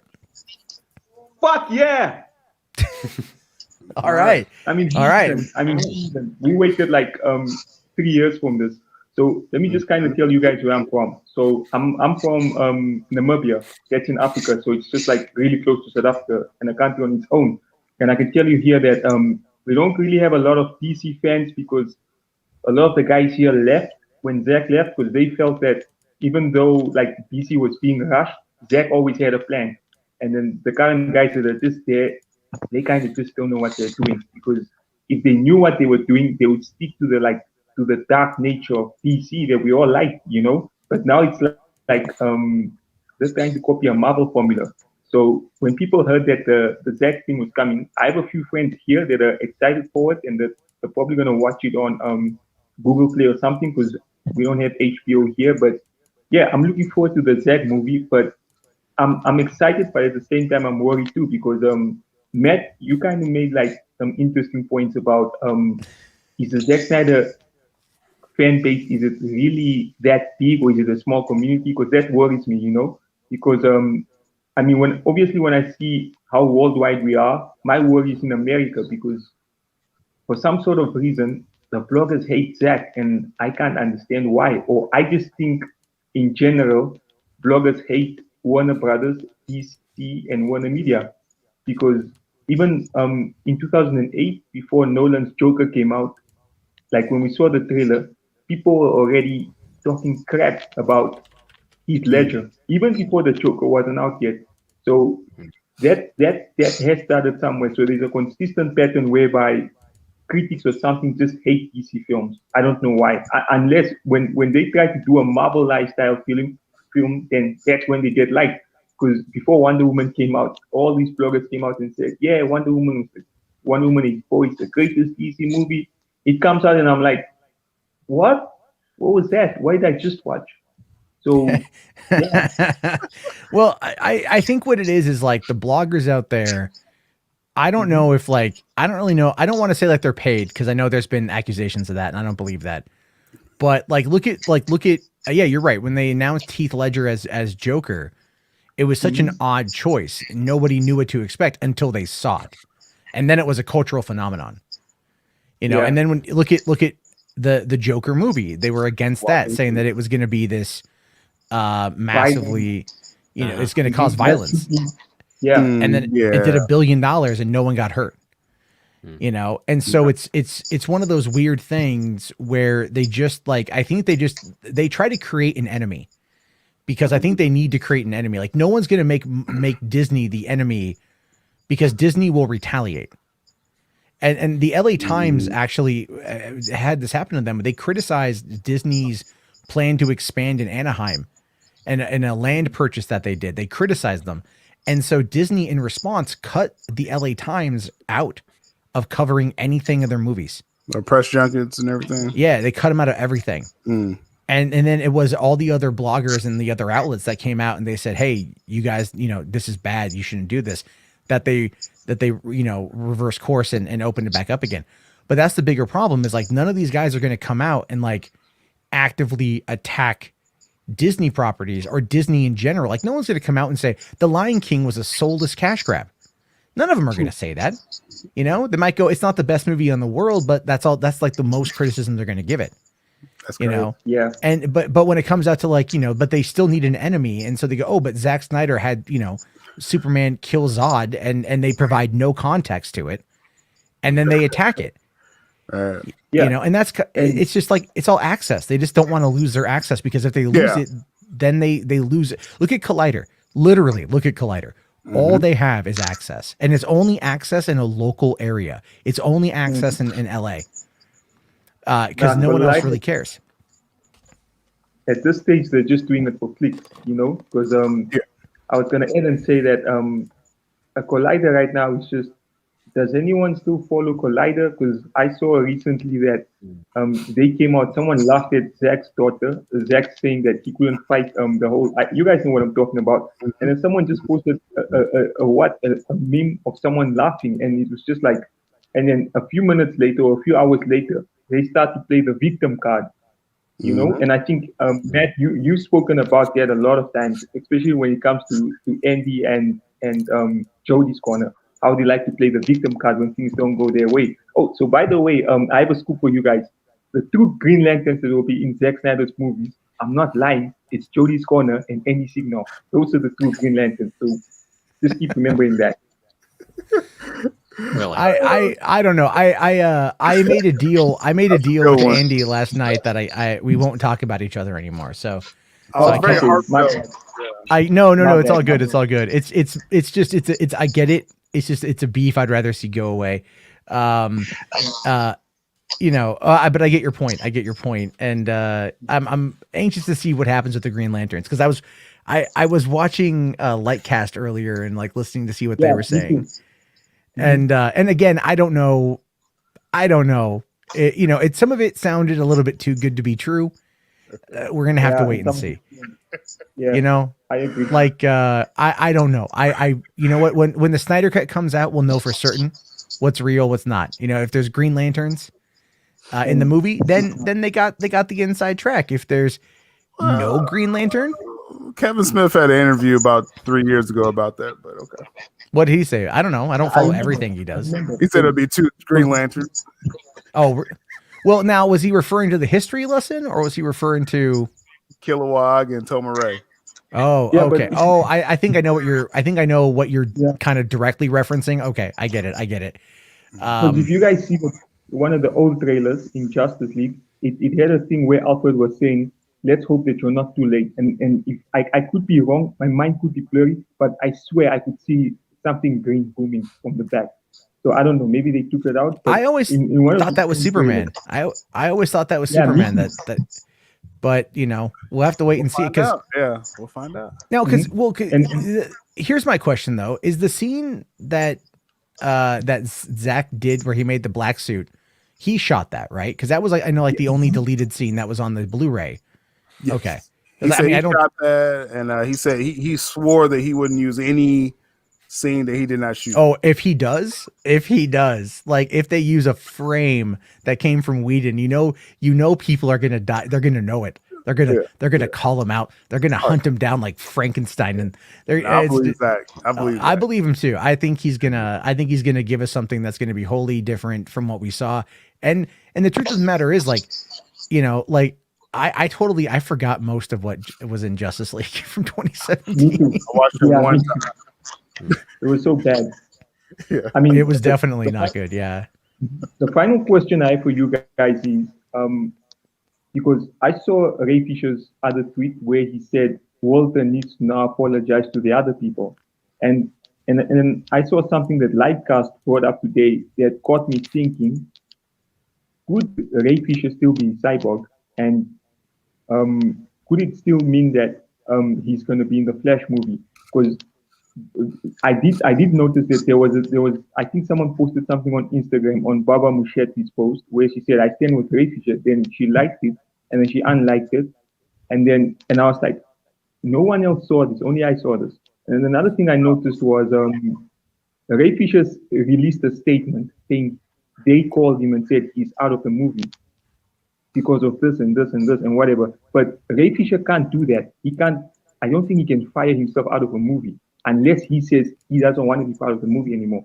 Remember, he said that he won't be involved in any production with Walter Hamada.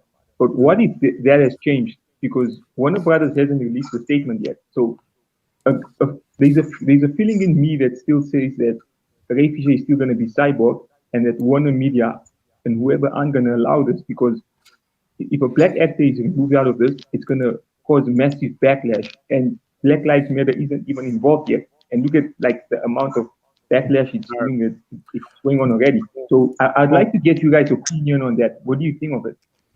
Well, one thing, Warner Brothers did make a statement. Warner Media made a statement after Ray Fisher put the tweet out, the 2-page tweet. They did respond and said the production's moving forward with the Flash film and they cited that Ray Fisher said he wouldn't work under Hamada anymore. Hamada is head of DC Films, so he's overseeing the Flash film. So Ann Cernoff says that it's going forward. Yeah, but wait. Ann Cernoff is not in charge of. She's not the CEO of Warner Media. She's the CEO of Warner Brothers. But you know her position. Remember that she's head, right? She's actually head. Ann Cernoff is head of Warner Media Networks and Studios. That means films. That means Warner Brothers TV. That means HBO Max. That's her official position. So when she speaks, if you go to Warner Media's official site, you'll see when she speaks, she can speak for Warner Media. In a sense, she was hired by AT&T to oversee all content for Warner Media. So yes, that's an official statement from them. And if she's saying the production's going forward, then I'm going to take her by her word, and I'm going to take Ray Fisher by his word as well. Does that mean he's done as Cyborg? No. Through his agency, Ray Fisher still has a contract with Warner Brothers to do more projects with Warner Brothers. So he's not fired. I don't like that term, like you said. He's not fired. It's just, it seems like a personal beef with him and Hamada.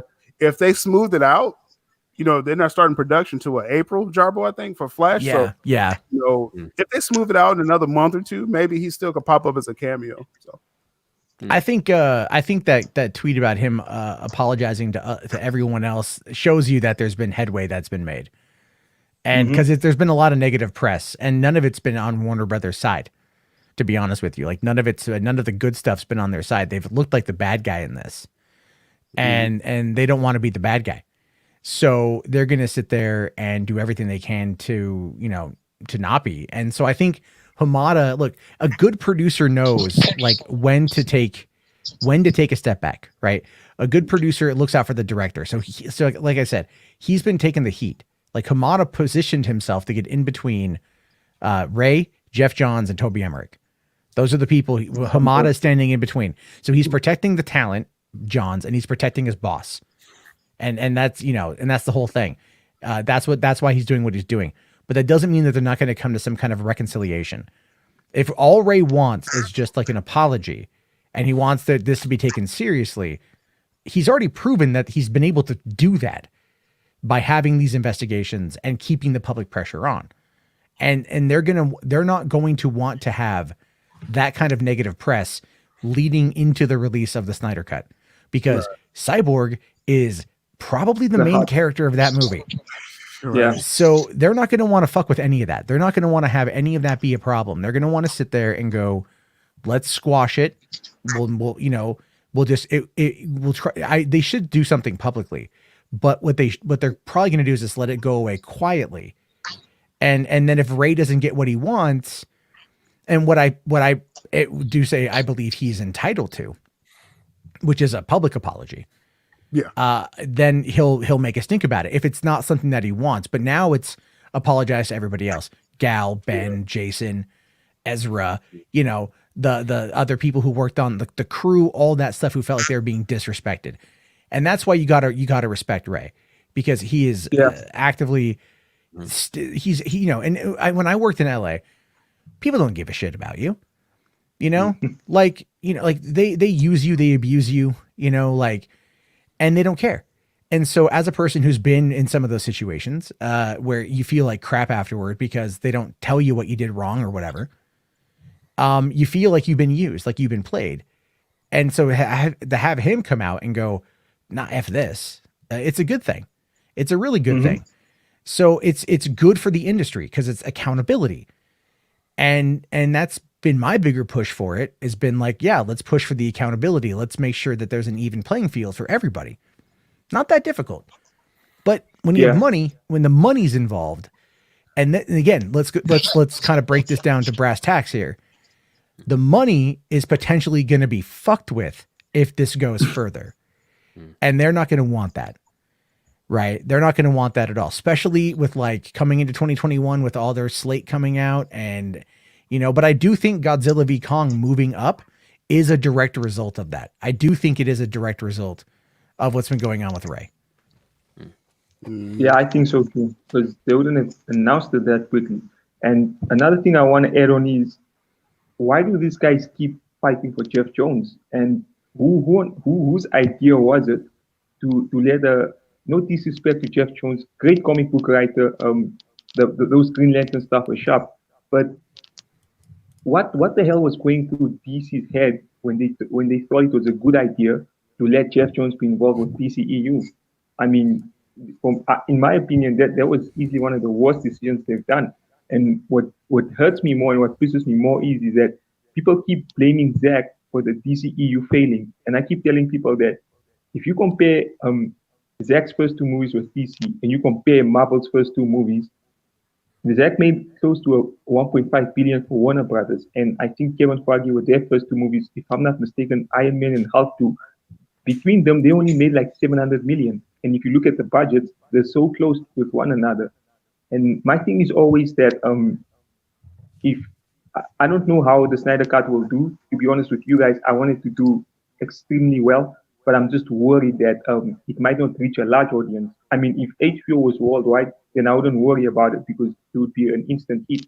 But in America, I'm worried about it because it's like Matt said the other day, the Snyder Cut community, it's big, but it isn't like that big. Like it's not like extremely big, We're making it big. The positive thing is that, I mean, I think year by year it's becoming big, but yeah, I mean, I want to see, but my opinion is whether the Snyder Cut reaches a certain streams or it doesn't, I still feel like AT&T and Warner Media should continue with it because I think people will catch their hang on to it as it goes further. I mean, this is the only solid plan that DC has to move forward.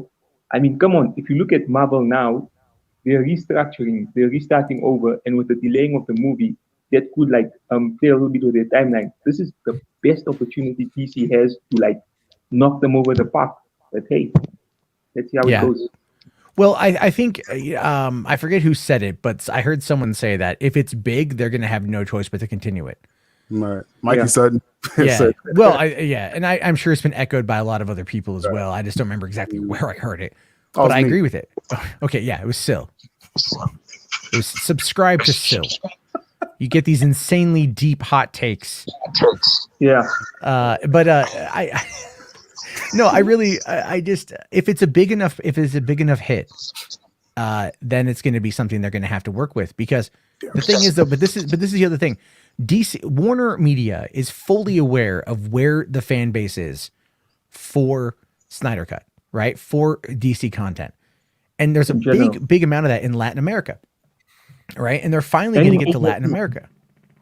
Mm-hmm. And I think the Middle East is also another hotspot. And then you said Africa, right? Yeah. So, and I'm sorry, go ahead. Because in Africa, this is how we feel, because I've been to a few African countries, and whenever I talk to the people, it's Marvel always, but when it comes to DC, people don't want something that looks too much like Marvel. They want the dark stuff. Even when Batman vs Superman came out, I mean, don't get me wrong, the theater edition was bad. The Ultimate edition was brilliant. But despite how bad it was, people still loved the movie. And because all people could talk about was that Omega symbol and that desert and Flash. That's all they could talk about. They was like, what is this? Where is he going with this? And come on, I think the continuity in films is what people want. And if you noticed well, is that when Wonder Woman came out, the movie did bad in China because, again, apparently in China, DC started losing their fans there when Zack left. Because I don't know, I think they're also obsessed with the whole dark stuff when it comes to DC. So I don't know, those are things that these guys should be paying attention to. Yeah, I mean, today AT&T had that investors call that I alluded to earlier, and they're all about numbers. They're all about money. So, I mean, if it's successful, it sounds simple, but if successful, they will do more. If Zack Snyder's Justice League draws in the amount of subscriptions they want, then they would have no choice but to have that conversation with Zack to do more. Yeah. So here's the thing, right? So this is why I keep saying that people need to maybe check what's going on with the Snyder, like with where HBO Max is before they start talking about Snyder Cut release dates, because they are talking about the expanding HBO Max into Latin America and Europe by the second half of 2021. And so that would be, hopefully sooner rather than later. But if this is what's going to be kind of like their big flagship thing, I know Wonder Woman 84 is kind of like, that was like the experiment that apparently worked. But when it comes to exclusive content, this is their big flagship. And it was what they first announced, really. It was a big thing. I think they're going to push it back until they can get to access to Latin America and Europe. I think so. I think that's the best thing to do. I mean, don't get me wrong. I want to see this Zack Snyder Justice League movie. But at this stage, if it means having to wait for those guys to like have their borders open, then push it. At this stage, I don't care, because if you push it, there's a greater chance that it might succeed. However, if you're going to push it, then you probably have to delay the trailer too. Yeah, well, the Super Bowl. Okay, it probably won't be the summer till they reach, Latin America and Spain and things like that. So I mean, you're prepared to wait till like the middle of the summer? We've been waiting since 2017. Like, is it at this point now? Is it any different? It's less than 2 months away. But again, we want them to succeed. Yeah, I agree. He's totally right. But the thing is, though, is that still Zack says look, I hate to be the bearer of reality on this one. Zack has no control of when this comes out, because it's all going to be for HBO Max's release. They're going to choose it. They're giving him the money. They're allowing him to do his business, which is great. But he's still going to be the one, like, he's going to present them with the finished product, and then they're going to go, okay, like, we're going to make sure we can fit it in at the right time and make sure that it's going to come in. It's going to be like you have to look at it from the quarterly releases. When is it going to suit them the best to be able to pump those numbers? Because they've been doing that with Wonder Woman. They put out the numbers today. And so it's like they want to show growth. And if they want to show growth with DC properties, they're going to have to find a way to space it out. That's an important point right there. DC property, because you got Godzilla vs. Kong, which is legendary property. So you want to be able to quantify DC's effect on HBO Max. So would you want to release it so close to another blockbuster? So I mean, that's a smart. Well, why would you really? Yeah, well, if that's the case, why release it a week away from Godzilla v Kong? And the trailer for Godzilla v Kong broke the internet. It's awesome. It's so good. 35 million views at the moment. So I can't wait to see it. Like, that's the movie that, like, I was bummed I didn't see King of the Monsters in IMAX. And if IMAX is open, I want to go see Godzilla v Kong. Going to a theater, yeah, I'm fine. Yeah, it comes out on my birthday, so hell yeah. That's cool. That's dope, man. Like, I'm excited. Like, so it's like, why would you put the Snyder Cut a week away from that? It makes no sense. When does like look at how Disney spaces things out. We had Mandalorian from October to December, and then they waited until January to release WandaVision. They didn't overlap WandaVision and Mandalorian. They spaced it out.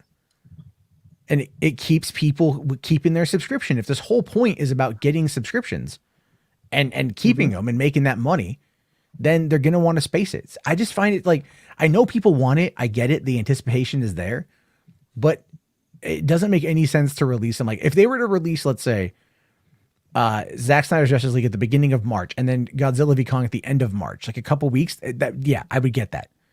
Right. Or if they want to do mid-April for it, that'd be fine too.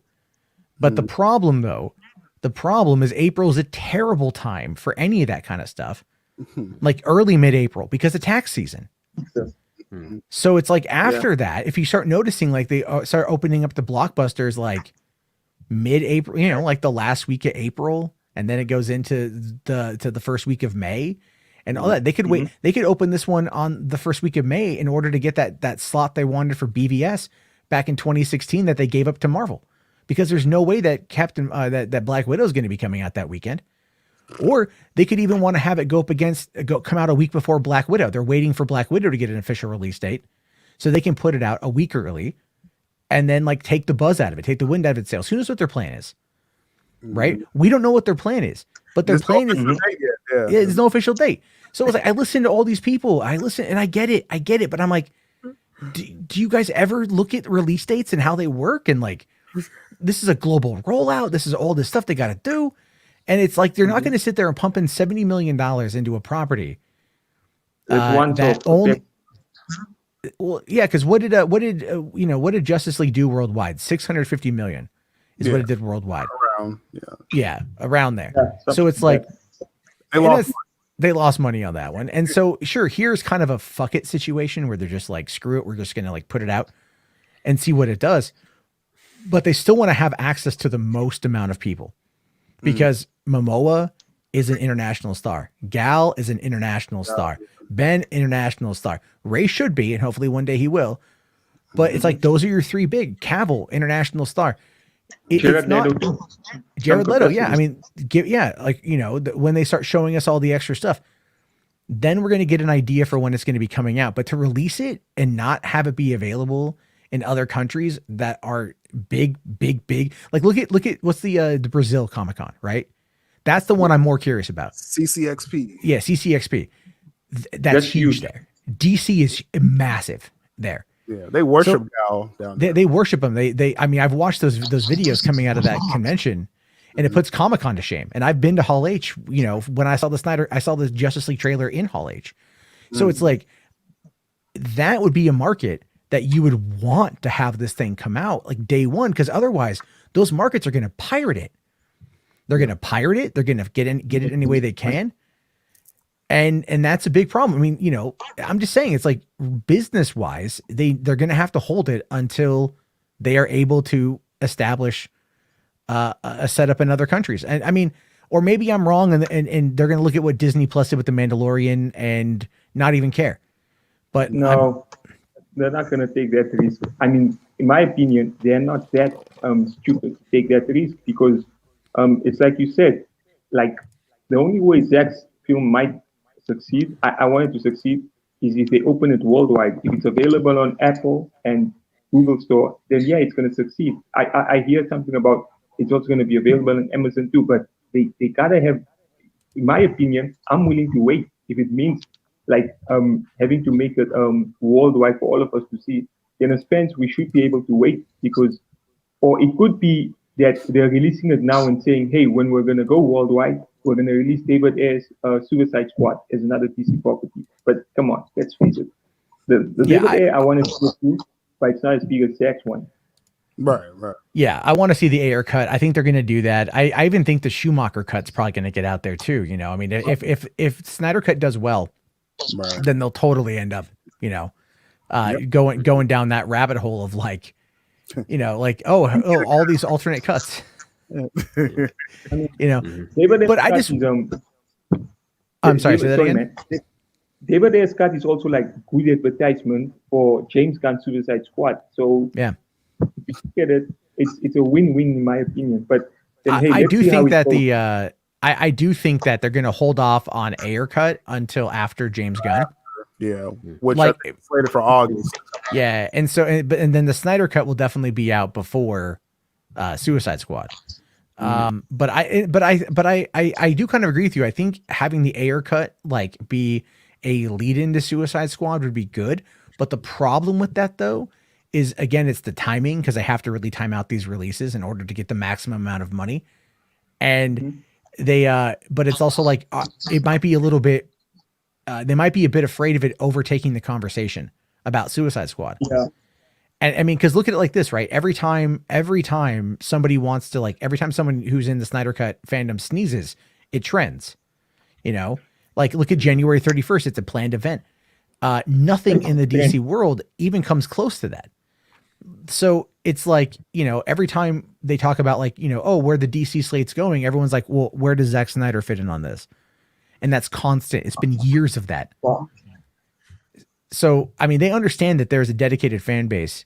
They're going to have to leverage them in the right way. And, you know, I think once the movie comes out, because, you know, once the movie comes out, everyone's going to be like green light 2 and 3, you know, and I heard Taylor tonight say they're going to shoot 2 and 3 back to back. Okay, cool. If that happens. If. Yeah. I mean, again, you don't know. I mean, we have no idea, but I get his point behind it, you know, like that'd be smart if they do. Yeah, it's definitely smart. But that's, I mean, that was you know, the first one was a $300 million movie, and then with Aquaman doing $1 billion, and like how much is Momoa gonna want to do it? You know, like how much is he gonna get in order to star in Justice League 2 and 3? Are they gonna put those in theaters? Are they gonna make those HBO Max exclusives? I mean, there's a lot at play here. And that's where it's like everyone, all this talk, all this chatter, all this stuff. I just go, look, let's just wait until the movie comes out. And then we can get on our rooftops and we could bang our pots and pans, and we can just yell at everyone like crazy lunatics going, watch the Snyder Cut. You know what? And I'd be all for it. I'd be 100% for it, because this is where, again, what we should be as a collective focused on is getting people to be aware of it and getting people to sign up for it, you know, but like, that's where, like, you know, Skywalker was here earlier and he said like, hey, yeah, I've done like 30 people, you know, that's awesome, man. So it's like, that's good. He's putting in the effort, you know, he's putting in the work. But I think that's going to be a lot of it too. I don't know. It's all, dude, marketing movies is crazy. Like, so it's so much work. But it has to resonate with the audience. And I think, and I do have to go after this, but I have said multiple times, and I always go back to this because I think it's a solid indicator that no one ever really likes to talk about or bring up. But when BVS Ultimate Edition came out on home video, it spent the first 5 weeks at #1 on Blu-ray and DVD. Yo, I remember. That's 5 weeks. That's a long time. And The Killing Joke was #2 for 4 of those weeks. So the DC fan base absolutely exists on physical media and in home entertainment. And they've only gotten more vocal in the past couple of years. So I do think HBO Max, I look, there's no reason to think that they would not want to continue it if they're going to spend the money to do it. Right. And I think with this kind of heel turn that Ray has had with Hamada, you know, or well, not heel turn, but like progress, right? I think that's an indicator that, you know, that things are happening, but we just have to be patient. And here's the problem that I have is like, I don't want to know that I'm being played. That's my only thing. Like, I know that, like, you know, Zach is going to set some stuff up, right? He'll go, as soon as this is over, he'll go, oh, here's some storyboards I put together for Justice League 2. Right? You know he's going to do it. You know he's going to drop little tidbits here. I'll drop a picture. Be like, yeah. Oh, a little previs. Yeah, a little previs. A little, this is the idea we were kind of kicking around that Terrio and I were working on, you know? And then that's going to mobilize the fan base to demand 2 and 3. So he's just going to sit back and drop those nuggets and then let the fans fight the war for him, which I get, and it's smart, but I also kind of feel, I don't like it. I don't like it that much because I feel like I'm being played, you know?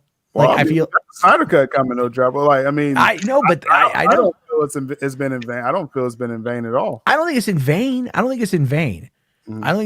I think it's one of those things where it's like, he knows what he's doing. The fans are willing to do it. And I think they deep down know what they're doing too. Yeah. But I just don't ever like I don't ever like it when I feel like I'm being taken advantage of. So it's like, if this isn't realistically on the table, you know, but then again, 4 years of Snyder Cut waiting. So I don't know. Maybe I'm talking out my ass. I'm also tired. The thing is that Zack Snyder, before you go, I just want to say that, is it just me? But I think when it comes to directors, the bloggers try to kill off Zack Snyder, but what happened is he ended up getting an army, you know? Army, I'm going to go ahead and say this. Zack Snyder's army that stand for him is as close as Nicki Minaj pop screens, and Beyonce's army.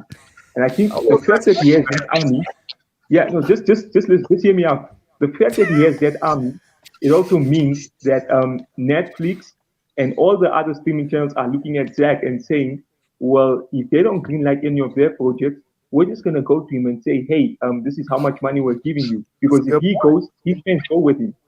And that's true. That's dangerous. That's dangerous power to have for a director, especially in a time now like Hollywood. That's very, very dangerous. And I think people should be. I don't think people pay attention to that detail. Well, and I've mentioned it before, where you could tell Netflix is banking on them by giving Army of the Dead a prequel movie and then an animated series, yep. And probably an Army of the Dead 2 and whatever, a whole franchise, So it's like, and because they've been looking for franchises, they really want that. Like Bright was supposed to be their big one, and then that failed because of Max Landis and the accusations. But it's like, yeah. So I think I agree. Zach has got a powerful voice and a powerful audience, and I wouldn't be surprised if for another Army of the Dead, he's like, oh yeah, no, well I'll bring in Jason. I had Batista in this one. We'll get Jason. We'll maybe get Gal to come on in. She'll work with them because Gal's now working a lot with Netflix. Yep. And you know why? Because Netflix pays the fuck up front. They pay up front. So that's what they do. But yeah, I gotta go to bed, guys. I really do. It's super late for me. Thanks for the check. No, thank you very much, dude. Good talking to you, man. Thank you so much for listening and coming on, and I really appreciate it. And we'll talk again soon. Definitely. Yeah, man. All right, have a good one. Man. Cool. We'll see you, brother. Have a good day. All right. And Ryan, any final words?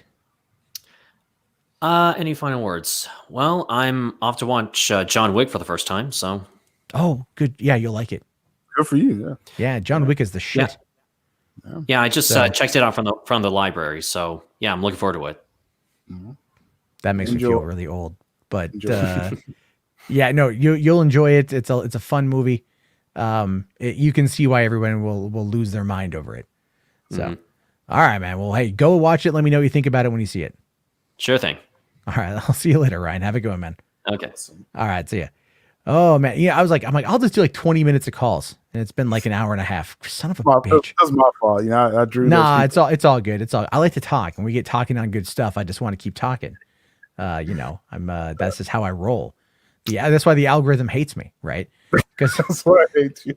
Because I'm all like, yeah, I'll do this 20-minute video, then I'll do an hour and a half long video or 2 hour long video. It's like they're like, what are you doing? Choose a side. Pick. God damn it! It's don't go that long. Because no one's gonna listen this far. Yeah, someone will probably. I ended up doing a 4-hour video, and I was like, what was I doing? And it's one of heroin. One of my best videos though, on my channel. There you go. So I get people listening. Yeah, people because it's kind of I was checking the comments, and people were like, oh, I really enjoy your Hollywood After Dark stuff. I think it's really good. And so people listen, and that's kind of why I like it. It's just doing it every day is difficult because I don't want to always do it because I want to play video games and chill out. I'm only human, so and I do other stuff too. I do other projects, so it's I have to manage my time. Right. But let's see here. All right, guys. Well, thank you all very much for cruising on by. We got about 30 people still left in here, which is great. And awesome. Yeah, check out Sil. Check out his channel. It's Sil Abdul Inc. And Sil Abdul Inc. I'm doing my flagship show tomorrow, Coffee Talk. Will be I'm gonna get some sleep first, but it'll be around 3 p.m. Eastern Standard Time. There you go. You can check out Sil Abdul Inc. There, it's on the screen. I brought up the display names, so you guys can check that out and follow him. He's a good dude. I've been on there. We had a couple good conversations on your channel. Oh, yeah. And Drabo will be back. So if you come check me out, I'll get Drabo to come back. Yeah. I get bored. I'm like, yeah, all right, I'll see what he's up to. And then, all right, everyone. Well, thank you very much again for watching. Have yourself a fantastic. What is today? Thursday. It's Thursday now. Thursday. Yeah. WandaVision tonight. Hell yeah. And we'll talk to you